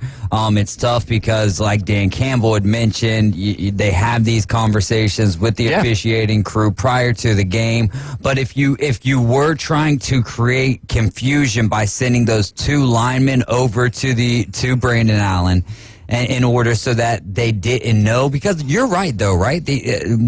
When you were over there in that left tackle position, and he was essentially in a tight end position. Yeah, he was, because you had two linemen. I mean, it should be common sense, but not the rule. Yeah, exactly. So I hate it. And then my other thing though, this is where it compounds though. Okay, so yes, there is the fact of the matter, right? That 2-point conversion should have counted and it should have been a touchdown. But why do you double down? 2 more times. This ain't blackjack, brother. Kick the damn extra point. Exactly. Kick the extra point. Go We're still playing football. Exactly. Like, come on now. How many times do we have to go over this? If you are a team who has no business in this game, then I am all for the aggression. If you got business in this game, and I got news for you, Detroit, you've got business being in this game. Number 1 seed was on the line. Exactly. Yep. So kick the extra point and let's play some free football at that point in time. So that's actually, I have a much larger issue with the way the way after that was handled, rather than, yes, I mean, the Lions should have won that game. Didn't work out. The refs botched that. Yeah. Okay, the refs botched that. But Dan Campbell botched it even further by making that call, and I love it. I do love the aggressive side and just sticking with that. The stick-to-itiveness of your aggression is commendable, but also at the same time, you are at that point in time 11-4, and you're playing to win the NFC. And I mean, the road could have gone through Detroit had some. Say the 49ers lose this week, could have went through Detroit. They had clinched. Well, this is Saturday night, so they hadn't clinched. No, at this point in time. If Detroit wins that game, Niners have to win both games in order to clinch at that point. And I totally agree with you. Obviously, you had that play call for that moment. You ran it. It didn't work. Don't try it again. Yeah. Kicks the extra point. Also, back to what you were saying with the referees. I mean, if I'm Decker and I don't have confirmation from that ref that I've told you that I'm reporting as eligible, and the ref maybe didn't hear, like you said, it was very confusing. I would, and I get they're trying to mask it of who was reporting eligible, but then you can obviously see when they lined up. But yeah, I would make sure that the ref knows. Right. Because they have to. Yeah. Did you hear me? Did you hear me say I was eligible? Because if you didn't, then you need to know. Mm-hmm. It's a great play call. It was a great play call, and I mean, a few of them throughout the night, I'm just like, man, they're very intriguing with their offensive play calling, but there's sometimes where you just got to bite the bullet. And if you're 7 yards away and it's and you need this to win, but you can tie, I like you said, if you got nothing to lose, different story. Yeah. And also on the second 2-point conversion attempt, there was a penalty on Dallas. I think it was defensive pass interference or defensive holding, something like that. So then they had another try to get it, and then they rolled Goff out to the right, and I didn't like that play call. Yeah, but yeah. So anyway, Dallas won that one. They're most likely going to have the number 2 seed. You root for anybody that plays Dallas, don't you? Well, no, actually, believe it or not, I was rooting for Dallas to win that game because of the number 1 seed situation. Oh, okay. Had the Lions went on to win that game, then the scenarios that had transpired yesterday wouldn't have mattered as much. But yeah, next game we had on there was the Raiders and the Colts. 2 of us took the Colts. 1 of us took the Raiders. Jay, who took the Raiders? Did I take the Raiders? You took the Raiders. Ended up being pretty close there at the towards the end, 14-3 at halftime, but the Colts ended up winning 23-10 in that one. So David and I both got that one. All 3 of us took the Bucks in that game. They just laid an egg. Had an opportunity at the end, though, because it was definitely an egg at first. Yeah, it was. They didn't score any points until the fourth quarter. With a chance to clinch the division on the line, they still have a chance to clinch the division going into this week coming up as well, the final week of the season. So we all lost that one. We had 2 more games, Dolphins and Ravens. 2 of us picked the Dolphins. Ravens kicked butt. Yes, they did. Who took the Ravens? You did. Shocking. Number 1 team now. Talking about when we have Keith on. Yeah. I've been riding with those Ravens for about 5-6 weeks now. I've got it in my shared notes. You've been doing it since the get-go. Yeah, they're just impressive. It ain't got nothing to do with me. It's really, I'm honestly kind of surprised, more so because Lamar is past that 12-week. You know what I mean? Yeah. Like the last 2 years, he only played 12 games, gets past it. He bet on himself. He lost his number 1 target. I mean, the guys that is his number 1 targets aren't big name guys at all. It's just very impressive, and we're talking about him possibly winning. I mean, who else can win MVP? No, at this point? It's over. He threw 5 touchdown passes, perfect passer rating. I think he's like minus 20,000 now to win with just 1 week to go. But yeah, and their defense is what's scary, and not a lot of big names on that defense either. No, but they bring heat. They got great linebackers, and their secondary does a great job. I mean, now they didn't have Waddle, but I don't think it would have mattered at that point. Have you guys played Baltimore this year? Have you? Monday Night Football on Christmas. Remember we lost? Oh, that's right. Okay. Which I'm taking as a blessing in disguise, because if we do make it to the Super Bowl and we happen to play the Ravens, now we have film of our own game on what they do. So I'm taking that as a blessing in disguise. It reset Brock a little bit. There's your Super Bowl right there. Well, I guarantee it. That's what one of us predicted. I want Lions-Browns. Yeah, Lions-Browns would be so good for football. So good for football. Yeah, just to recap, you had Chiefs and Niners, which could still very well happen. You had Bills and Cowboys, which could very much happen. And I had Ravens and Niners, which could also happen. So all of our Super Bowl predictions beyond that, are still intact, which is pretty cool. All right, so David got that one. He took the Ravens. And then last but not least, we picked the Packers and the Vikings. Two of us picked the Packers. One of us picked the Vikings. We already know. I picked the Vikings. You picked the Vikings, yeah. They tried with Jaron Hall. They did, and they brought Nick right back in. Yeah.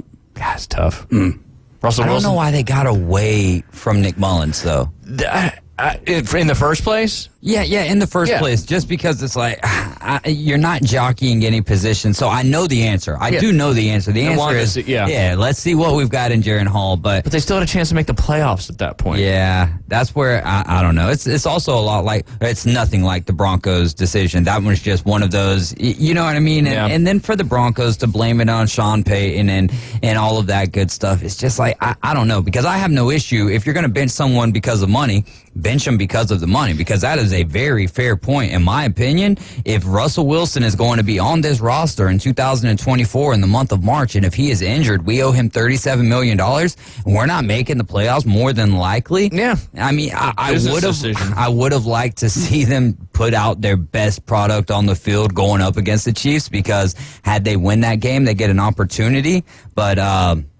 yeah, I don't like the fact that they're saying that they're basing it. They're coming out saying, "Oh yeah, it's because of Russell Wilson's play." Like, I mean, I don't know. You look at his statistics. I sure as heck wouldn't have minded him on the Titans. Now, do I want that to be my franchise quarterback? No, that's not what I'm saying. Though, is that if he's playing on the Titans, he's not getting benched. You know what I mean? With those statistics, he's not getting benched because of those statistics. So just say you're benching him. Don't even go into the reasons why you're benching him.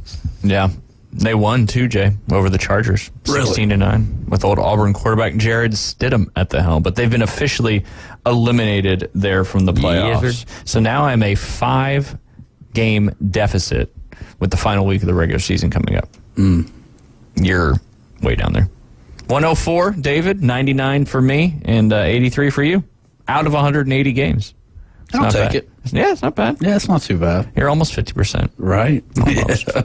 Luckily, so you're down 5 with this week left. Yeah, and I've been down 2 for like the last 5 weeks, and I could never break it, and now it broke the other way. Well, you got me as the in the middle here, if you will. The bumper car. The bumper car. yeah. So this will be interesting picks. We'll start throwing some non-football games on there, like cornhole and stuff like that. Handball, Premier League soccer, all that good stuff. But yeah, there's a lot more. Obviously, we can talk about the NFL side of things and the playoff race and all that jazz. But did you see? Wow, we don't have much time in this segment. I don't even know why I said did you see? Because I know you didn't see the Winter Classic game between the Seattle Kraken and the Las Vegas Golden Knights. The entrance was pretty nifty. That's about all I heard about it. Yeah.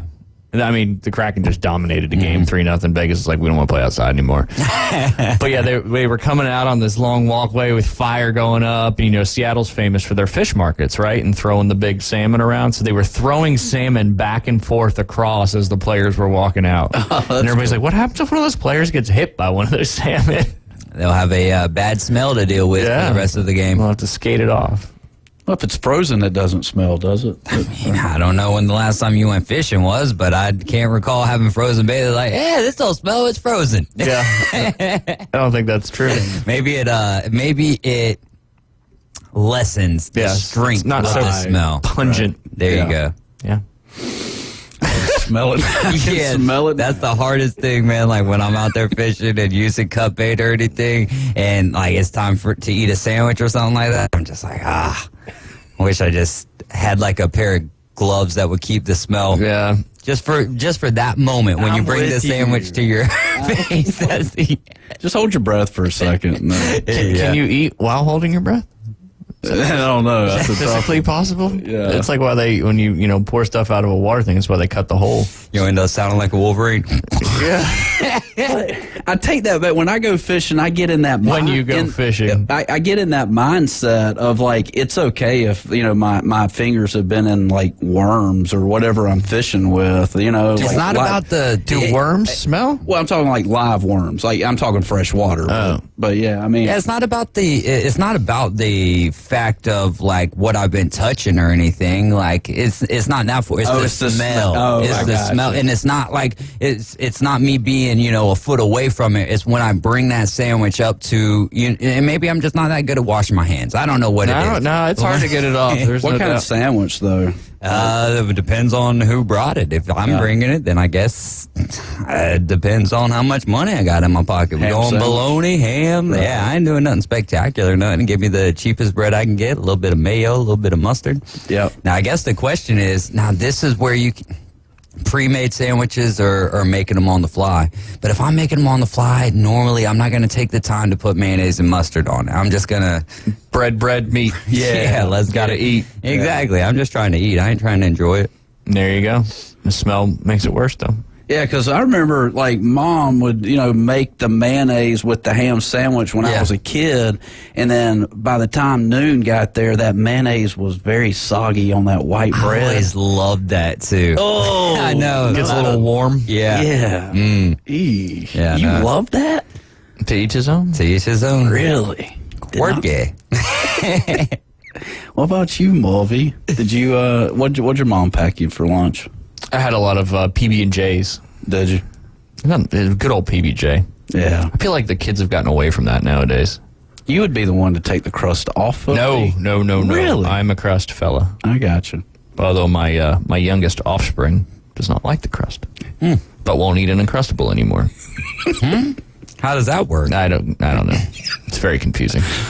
Holy! But I can decrust 2 pieces of bread together fairly quickly, quicker than you can use the decrusting device. Have you ever seen one of those? Yeah, I didn't know they have solutions for everything, including your alarm still working while your phone is in silence mode. Very true. But we ran a little over on that one. We'll go ahead and take a quick break.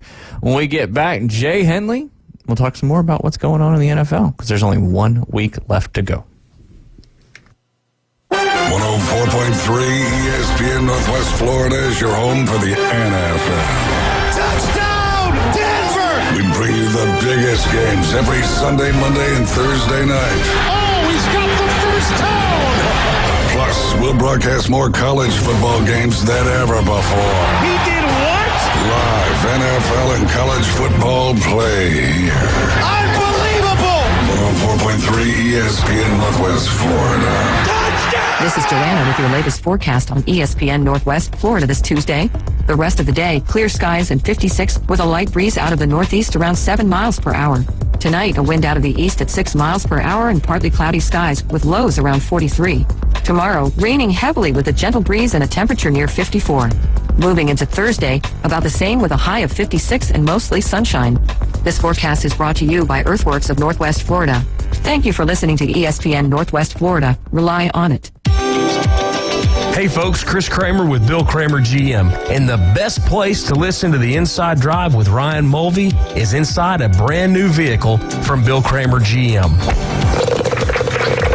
And I want you to know we've got 10 times the amount of inventory on the ground as we did this time last year, and darn near all of them are discounted. So shop us online at BillKramerGM.com or visit us the corner of Frankfurt and 23rd. We'll make it easy and take great care of you. PCB Hobby, the beach's premier hobby store for sports cards, comics, coins, and trading card games. PCB Hobby carries the largest selection of boxes and packs from the latest releases of brands like Topps, Panini, Leaf, and more. Looking for a specific player or team? PCB Hobby has a wide assortment of raw and graded cards. They carry parallel rookie, game used, and autographed cards in both modern and vintage. Have a collection you want to sell? We buy, sell, and trade. PCB Hobby on Back Beach Road, just east of Florida Linen. Call 850-320-8388. The only place to get sports betting coverage on the radio. Is this legal? Broadcasting from the Bill Kramer Chevrolet Buick GMC and Kramer Marine Outdoor Studios. It's the Inside Drive with Ryan Mulvey on ESPN Northwest Florida. Hey, welcome back. You're listening to The Inside Drive, live here on ESPN Northwest Florida. You want to do your tip in this segment or next segment? Next segment. Okay. Great. Yes. You're always a procrastinator, aren't you? No. Kick it down the road. Make sure it's quality. Make sure it's quality. Yeah, and you got any spots left open for this week? If you can say no, well, you're allowed to do that. We are at a good even number right now, because we're going to try to do some competitions with them. And but, if somebody wants to maybe sneak in, they can. Give me a call. And, of course, you still got time get some lessons in before the kids go back to school, right? Yes. Yeah, you got one more week. They're back at it. So back at it, indeed. Yep. Goes by quick. It does. It really does. For sure. Want to recap some of these scores from the weekend, Jay?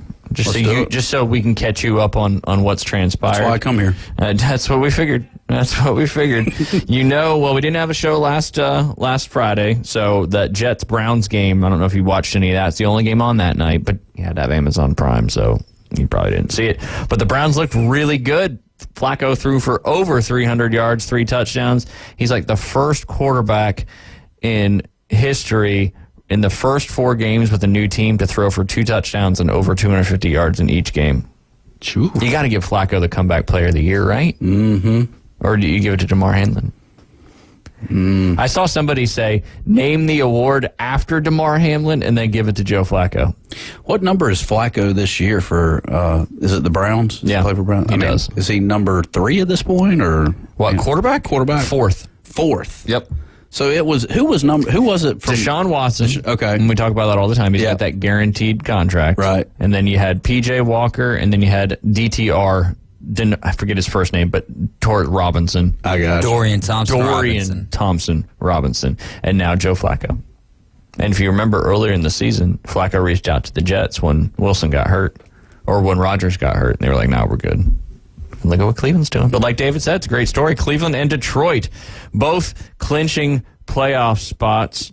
And it's good for football. But, yeah, 37-30 in that one. We've already talked about the Cowboys-Lions game. The Niners did what they needed to do against the Washington Commanders there. It was cool. You saw the video. David saw the video. Our good friend of the show, Alan Sandage, was at that game and got his media credentials and was able to interview Kyle and Brock Purdy after the game, which was pretty neat. That was cool. Pretty neat. He also saw Fred Warner as well. But, yeah, it was good stuff. There's only one player to have won the Comeback Player of the Year award twice. And his son was in a bowl game this year against another notable quarterback whose dad played in the league. Man, put me on the spot. It was this year that they played that bowl game. His dad was a notable quarterback. In the NFL. He won the Comeback Player of the Year award twice. Not John Elway. No. I don't know if John Elway ever won it. Comeback player, yeah. Was it due to an injury? Believe so.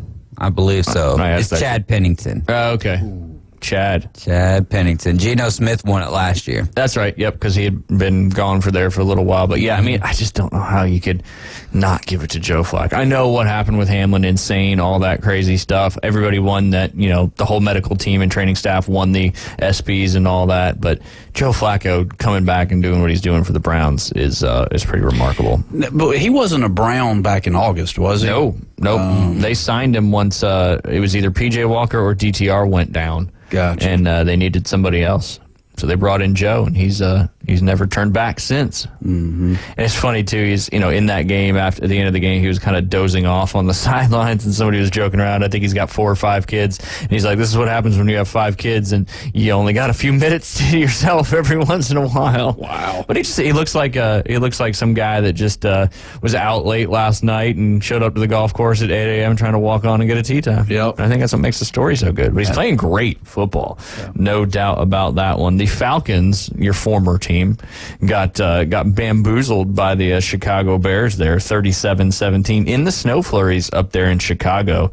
And Justin Fields had a good game, ran for some touchdowns. Moore had a great game as well, but I think Kyle Pitts only had like 1.5 points in fantasy. They're just not using him correctly. I think that comes down to, I think the Falcons are going to be signing a big-time quarterback here in the offseason. As I mentioned in our pick'em, the Colts won 23-20. The Rams survived a late comeback there by the Giants points to make sure they secured their playoff spot there. They won that one 26-25. They've still got one more game left against the Niners, and the game doesn't really matter for either team, so I'm assuming a lot of starters will be rest. The Cardinals, they've had 4 wins this season, Jay. 2 of those wins have come against NFC East teams who have both clinched playoff spots. Wow. The Dallas Cowboys and the Philadelphia Eagles. Philadelphia Eagles started 10-1, and then 1-4 in their last 5 games. What do you think the deal with the Eagles are?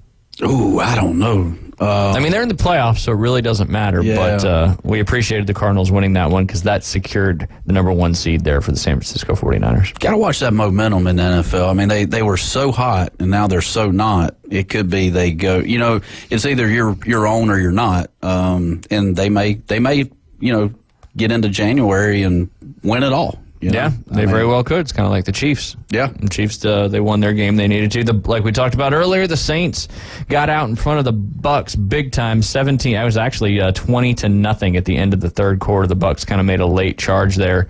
But yeah, Taysom Hill, anytime touchdown would have been a good one in that one. And then the Jags with backup quarterback C.J. Beathard ended up winning that game against the Panthers, who are now goose egg, right? Yeah, 26-0. And that was a very important victory for the Jags because they are holding on. They have not clinched a playoff spot yet. They are holding on to that lead in the NFC South. Ravens killed the Dolphins 56-19. The Texans looked great in their comeback C.J. Stroud's comeback there, 3 for 213 and a touchdown. Won that game 26-3. The Steelers also beat the Seahawks, taking the Seahawks, I don't know if they're completely out of playoff contention. I don't think they're out of playoff contention, but making their run a little bit harder there. Yeah, in the 8 seed right now, tied with the Packers and the Saints, both 8-8. Bucs are 8-8, but they can win this week coming up and clinch that division, the NFC South.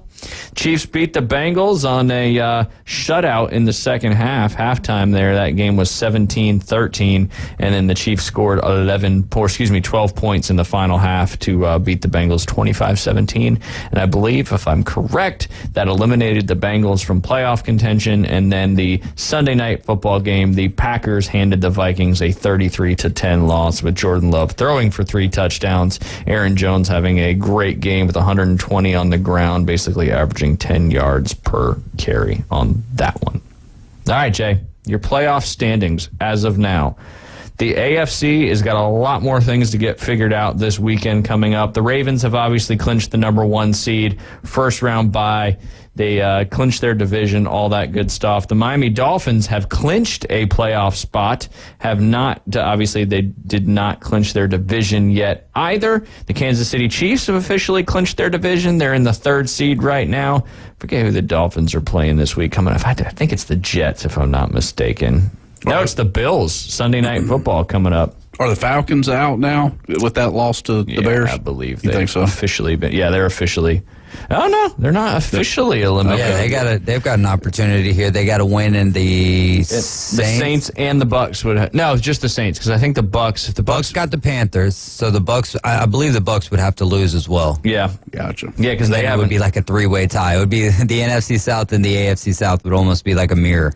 Well, then you could pretend if the Seahawks were to lose again and the Packers were to lose again, you could end up getting 2 NFC South teams in there, depending on how it all shakes out. But yeah, back to the AFC side of things. Yeah, the Chiefs have clinched their division. The Jags have not, and they have not clinched a playoff berth yet, which tells me that the Jags can still be eliminated, probably if the Colts win and the Bills also win, because the Bills have not. Bills are wild. They're 10-6, and they have not clinched a playoff spot yet. They have to win. That win and they're in, losing they're out, right? Like completely. Pretty sure, yeah. But that doesn't make sense though, because then they would be what, 10-7. They'd be 10-7, and the Colts and the Texans and the Steelers are all 9-7. So they would potentially lose a tiebreaker to one of those teams, I'm guessing. Because the Colts currently own the tiebreaker over Pittsburgh based on head-to-head matchups. The division tiebreak was used to eliminate Houston from that because of the tiebreaker in the division. Colts have a better record there in the division on that one. Do they? 3-2. Steelers got to beat the Ravens. If the Bills lose, the Steelers would have to beat the Ravens. Okay. There's a few different scenarios.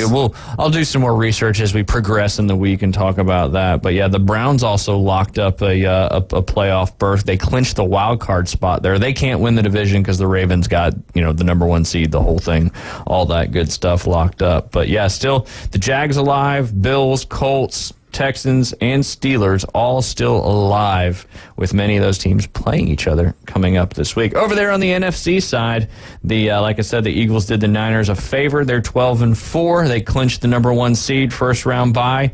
Dallas has not officially clinched the division yet, but they have clinched a playoff berth. They're in that number 2 spot.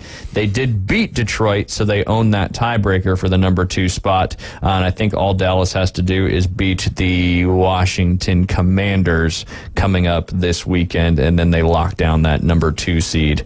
Unless they lose and Philadelphia beats the Giants, I think that's the only way Philly gets there in that number 2 spot. Again, I'll do some more research, and we'll task you with this. I want you to come back with all the playoff scenarios tomorrow. Is right. Yeah. I'm just kidding. You do what you got to do. They got to work on that NFC South, though, man. I mean, talk about a struggle bus for that. It's been. And what's crazy is that there's probably a scenario where you could have 2 NFC South teams in the playoffs. Yeah. Right now, the Bucs are holding down that 4th spot because they are leading the division. They have the tiebreaker over New Orleans based on best winning percentage in common games. Right now, the Philadelphia Eagles have the 5th spot at 11-5. They've clinched a playoff berth with that division still on the line. Like I said, they play the Giants. The Cowboys play the Commanders. I think the Cowboys win. They got the number 2 seed. They'd need the Cowboys to lose and beat the Giants, and then they slip into that number 2 spot. The Los Angeles Rams have clinched a wild card spot. Does this sound funny in your head? Mm-hmm. Yeah, a little bit there. A little scratchy. I think I broke it. Oh, we're good. Sorry. I just can't hear myself. So I can't either. Oh, there you are. It is. There you are. It's just a little magic touch. That's all. it. That's all. Technology is a wonderful thing. But yes, when it worked. The Rams clinched a wild card spot with that victory over the Giants by just a point. That's how important that win was there for the Rams. They clinch a wild card spot, and then you got the Packers, the Seahawks, the Saints, and the Vikings all still in playoff contention, with the Packers holding down that number 8 seed right now.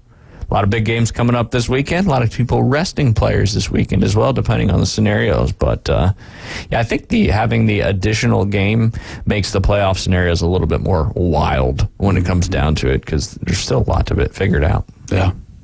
Looking forward to it.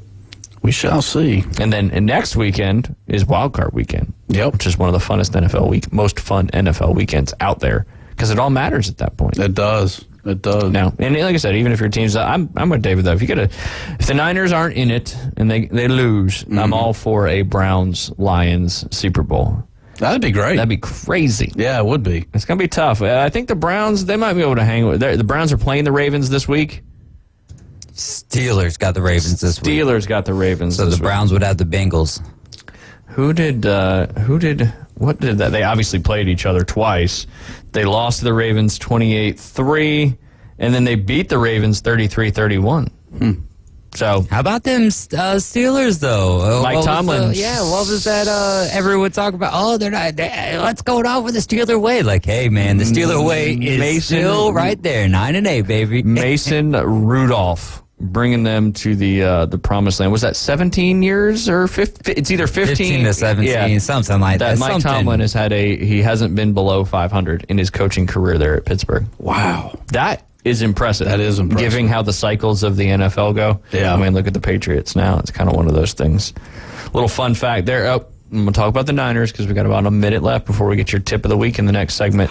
But yeah, Brock Purdy breaking the franchise record of passing yards in a single season. That was not held by Joe Montana or Steve Young either. It was held by Jeff Garcia back in 2005, I believe. But then Steve Young was right behind him. But yeah, with Brock's 200 some odd passing yards this past Sunday against the Commanders, he now owns the franchise record, a very historic franchise. He's the leader in passing yards in his first full season in the NFL. Pretty cool. That is cool. I thought that was neat. I thought he had a great answer, too, to Alan's question. But the Niners are also the first team in NFL history with a running back, 2 wide receivers, and a tight end to each have 1,000-plus scrimmage yards in the same season. That was Debo, Christian, Kittle, and McCaffrey. Pretty nifty. That's an all-star lineup right there. Pro Bowl, potentially. Oh, yeah. Flag football, baby. Ooh, flag football, that would be interesting. It's coming up, man. It'd be tough to pull CMC's flags. Yeah, I would think. I don't know. Should we take a break? You ready for your tip of the week? I had one more. I was going to say one more thing, but then I forgot. 17 straight seasons, David. I saved a picture on my phone for that very reason. 17 straight seasons that Mike Tellman has had not been below 500. Pretty impressive. That's coaching it up. What else is impressive is your tip of the week when we get back. Yes, sir. You're listening to The Inside Drive live here on ESPN Northwest Florida. It's the PCB Hobby Takeover with Todd. Mondays at 5:20 on ESPN Northwest Florida. That is a very high-end card and very rare. Todd talks about coins, trading cards, collectibles, and the amazing stories behind them. It was the first one that's ever come through my door. Plus, we'll be taking your calls and questions at 850-215-6290. The PCB Hobby Takeover. A platform for you to do your hobby. Mondays at 5:20 on the Sports Talk Monster. ESPN Northwest Florida. Hey there, folks. Looking for a place that feels like home right in the heart of Panama City? Well, look no further than Charlie Corm's Place at their new location on 15th Street. Charlie Corm's is not just a place, it's an experience. Imagine cozy corners, friendly faces, and the aroma of delicious dishes that'll make your taste buds dance. From sunrise breakfast to late night bites, Charlie Corm's on 15th Street has it all. Charlie Corm's Place on 15th Street is now offering exclusive weekday lunch specials. Visit Charlie Corm's Place on 15th Street. Look for the giant mural. Bill Bird Kia is giving you holiday savings during the season of giving back. Take your next holiday adventure in a brand new Kia. Now offering 1.9% APR up to 48 months on the purchase of a new 2023 Kia Sorento. You'll get the perfect balance of comfort, safety, and technology. Bill Bird Kia is the home of the 20-year, 200,000-mile warranty. Stop by and see us at 2435 East 15th Street or anytime at Bill Bird Kia, PanamaCity.com. We'll treat you like family and give you the peace of mind you can trust. Offer from Kia Finance America for the purchase of a new 2023 Kia Sorento with $2,165 per month per 1,000 financed at 48 months. Quality is limited. No down payment required. Cannot be combined with other finance offers. The 20-year, 200,000-mile warranty is a Bill Bird Kia warranty. See dealer for complete details. Offer for well-qualified buyers. Must take delivery from dealer stock through 1/2/24. Welcome to the Inside Drive, the next big thing. It's a big, huge, giant deal. Sports betting, huge reactions, your calls and real-time coverage of the stories you're following. Broadcasting from the Bill Kramer Chevrolet Buick GMC and Kramer Marine Outdoor Studios on ESPN Northwest Florida. And welcome back. You're listening to The Inside Drive live here on ESPN Northwest Florida. Jay, Michigan nor Washington have previously reached the college football playoff finals, and Washington is the first Pac-12 team to reach the finals since 2015. And it's the first finals, and this is a wild one, it's the first final since 2015 that an SEC team is not in it. Yep. That's crazy. And it is. SEC has ruled for quite some time. And some may say... Well, no, hold on. Texas... Oh, well, Texas lost. Never mind. Yeah. Dang, I was going to say that could have been our end for SEC. Yeah. Even though they're not there quite yet. And some say that the SEC bias is what got the playoffs to what they were. Yeah. Some say that was the case. Right. Not this game. I'm just saying. So now you don't have an SEC team in the national championship. I think that opening line is 4.5 for Texas. David mentioned it earlier in the show. Washington was an underdog against Oregon the first time. They were like a 7.5-point underdog against Oregon in the Pac-12 championship. They were a 4.5-point underdog yesterday. I think they want to be that 4.5-point underdog. That's their role, and they embrace it. So I wonder what hopefully they're an underdog maybe against Michigan. I doubt it, though. What do you think? I just said that. Oh, did I say Texas? Did I say a 4.5-point underdog against Texas? Yes. They were, but I was referring to the national championship. Oh, okay. They are a 4.5-point underdog to Michigan. To Michigan, okay. Yeah. I got you. I don't know why I said you. Texas, but thank you. But yeah, they're going to have that same exact role. I don't know. It's going to be interesting to see where they match up. Who wins the game just off the top of your head right now? Let's see. Well, I don't know. Let's go Trent. Let's be a trendsetter and take Washington with if they're favored. They're not. They're an underdog. Oh, never mind. Let's take Michigan then. Okay. Yeah. So you're taking the favorite? Yeah. So Michigan is favored 4.5. Correct. Okay. Washington is a 4.5-point underdog. Gotcha. Which they were an underdog in the playoff game. They were an underdog in the Pac-12 championship. They were an underdog in the first Oregon game. And I think they were an underdog in one of the other games. I think the Washington State game, they might have been an underdog as well. I'm going Wolverines. What about you? Oregon State. Oregon State. Thank you. If I knew there was one of them that was like bizarre, because it was in Corvallis.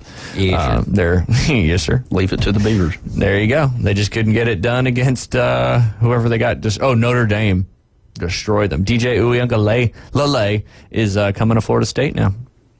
Dang.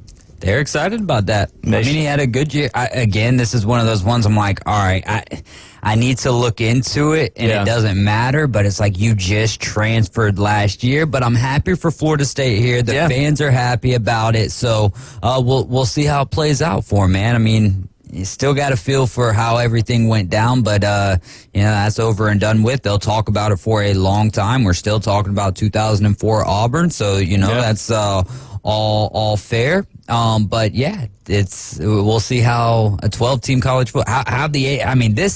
We're not even done with this situation. Nope. We've just peeled back the first onion or the first layer of the onion. Yeah, absolutely. But yeah, getting back to your question, I think Washington matches up so well against Michigan because of their deep ball threat.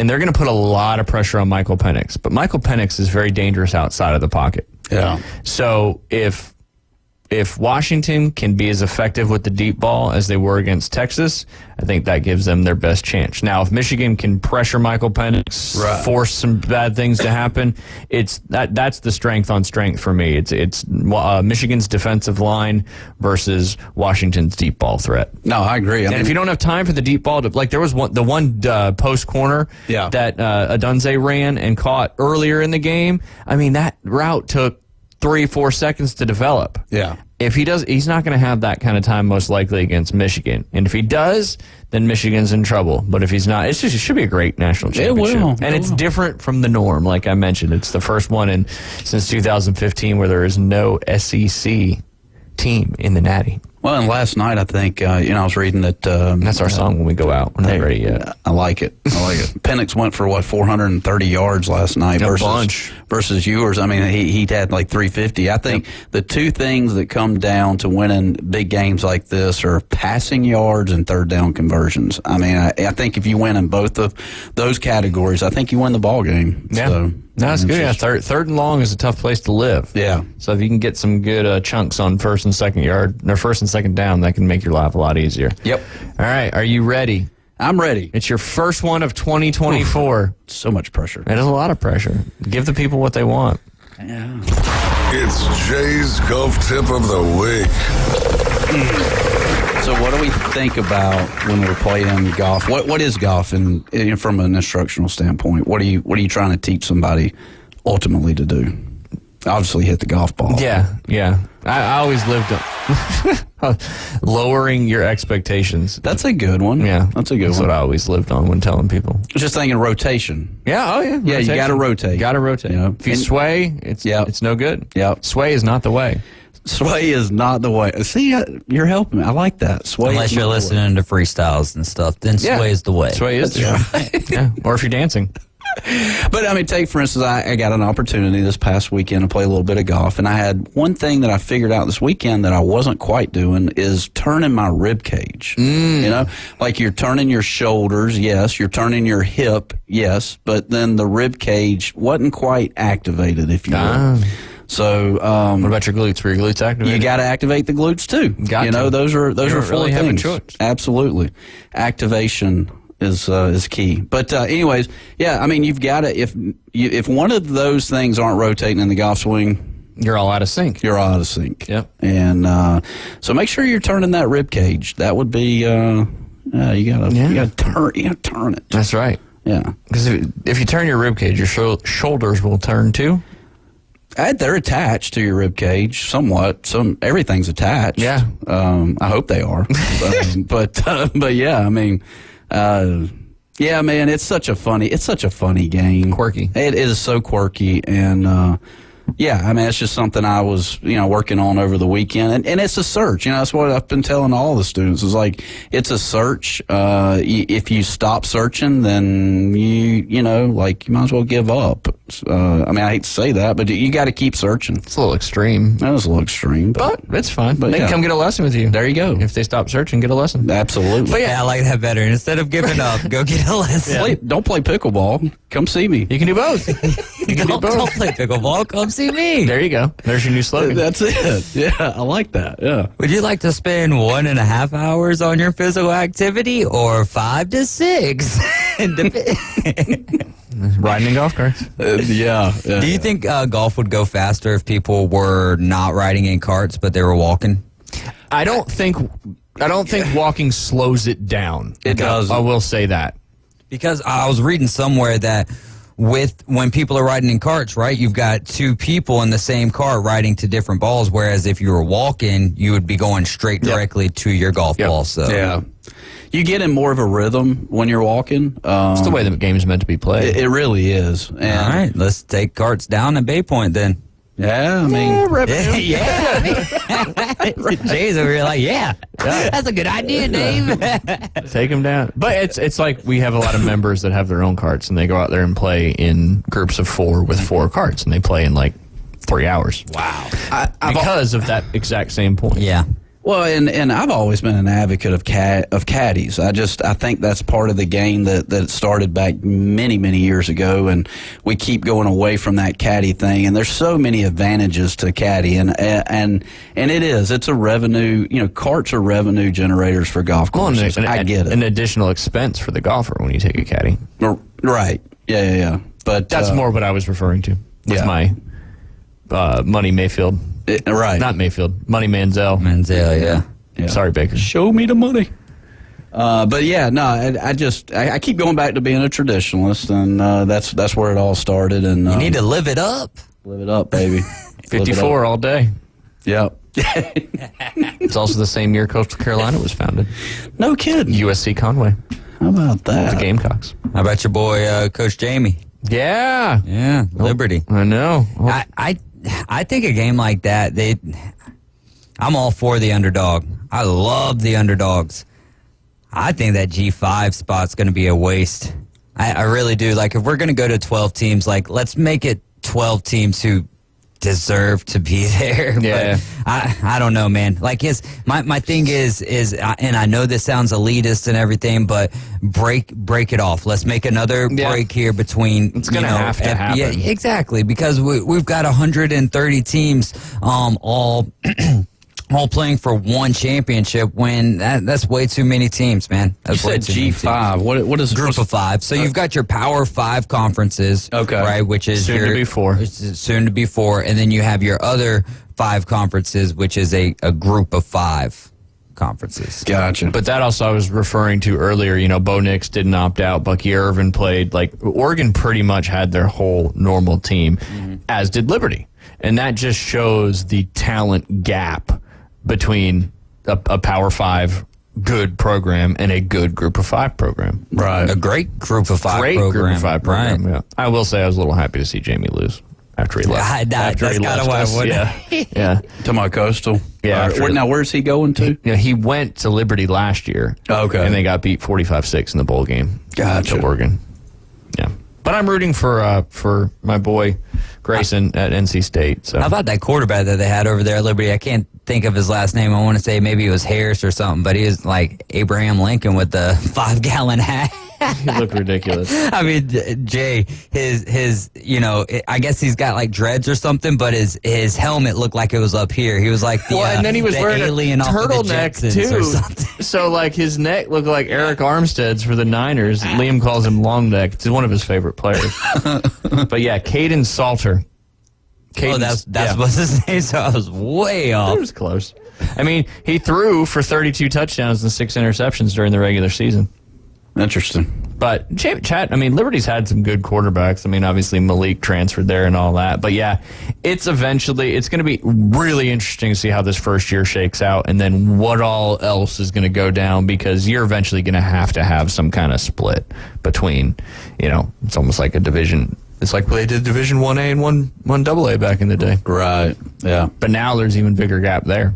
Mm-hmm. Who won that? That happened this past weekend, didn't it? What's that? The FCS National Championship. I think that was last night, honestly. Yeah, I think it was. North Dakota State? I have no idea who. I think it was Montana or Montana State versus North Dakota State, but no idea.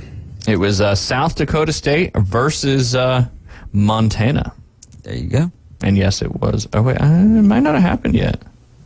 Isn't that so weird how those teams are up in that part of the country every year? They're in that Division 1 AA. Because if you got to go there to play them in the playoffs, you're not prepared for that. Yeah. Coastal had to go to Montana multiple times. Ooh. North Dakota State's a different story because it's indoors. Okay. But yeah, Montana, like when they played them, it was like the air temperature was like -10. Jeez. Yeah, I don't even know how you hold a football. I don't either. Yeah. They put a heater in the football. Yeah, it's like literally throwing a piece of concrete at people. You can't expect guys from Carolina to go up there and perform. We did win one year, though, in Montana. Yeah. We had a good run game that game. I was trying to say, it says Sunday, Toyota Stadium. This might be an old article. I really want to know who won that game. But aren't bowl games supposed to be like in tropical places? I mean, typically. I mean, what do you think? Well, we've got 40 bowl games now, so there's only so many. But I know what you're saying, yeah. But no, I mean... That's going to be Sunday. This Sunday coming up, so that January was right. 7th, okay. Yeah. So there you go. Got a big college football game on Sunday. Jay? I'll put it on my calendar. Do it. Yeah. Give us a report. Give us a report when you come back. I'll be watching the Century Tournament of Champions, if you will, Sunday. You're pivoting from football to golf? Yeah. Okay. Right there. Perfect time. Wait till the NFL playoffs to make sure that you go to the most boring part of the season of the golf season. No. This is where I guess it's not the most boring because we're in the most boring part of the season, I guess. Yeah. But yeah, not a whole lot going on in the golf world. And Jay's like, you know what? I'm getting ready for the Masters. The most watched sport out there. Now we'll pivot. Don't follow the crowds, guys. Don't do it. Don't be a follower. Be a leader. Right? Go watch the Century. That's right. We appreciate you hanging out with us today on our first show of 2024. We had so much fun today. We'll be back. We'll do it again tomorrow. David Hayes is back on the air this afternoon at 4 p.m. and the rest of the afternoon. Underdogs Coach James Hale Show will be back on tomorrow morning at 7. We will see you guys tomorrow.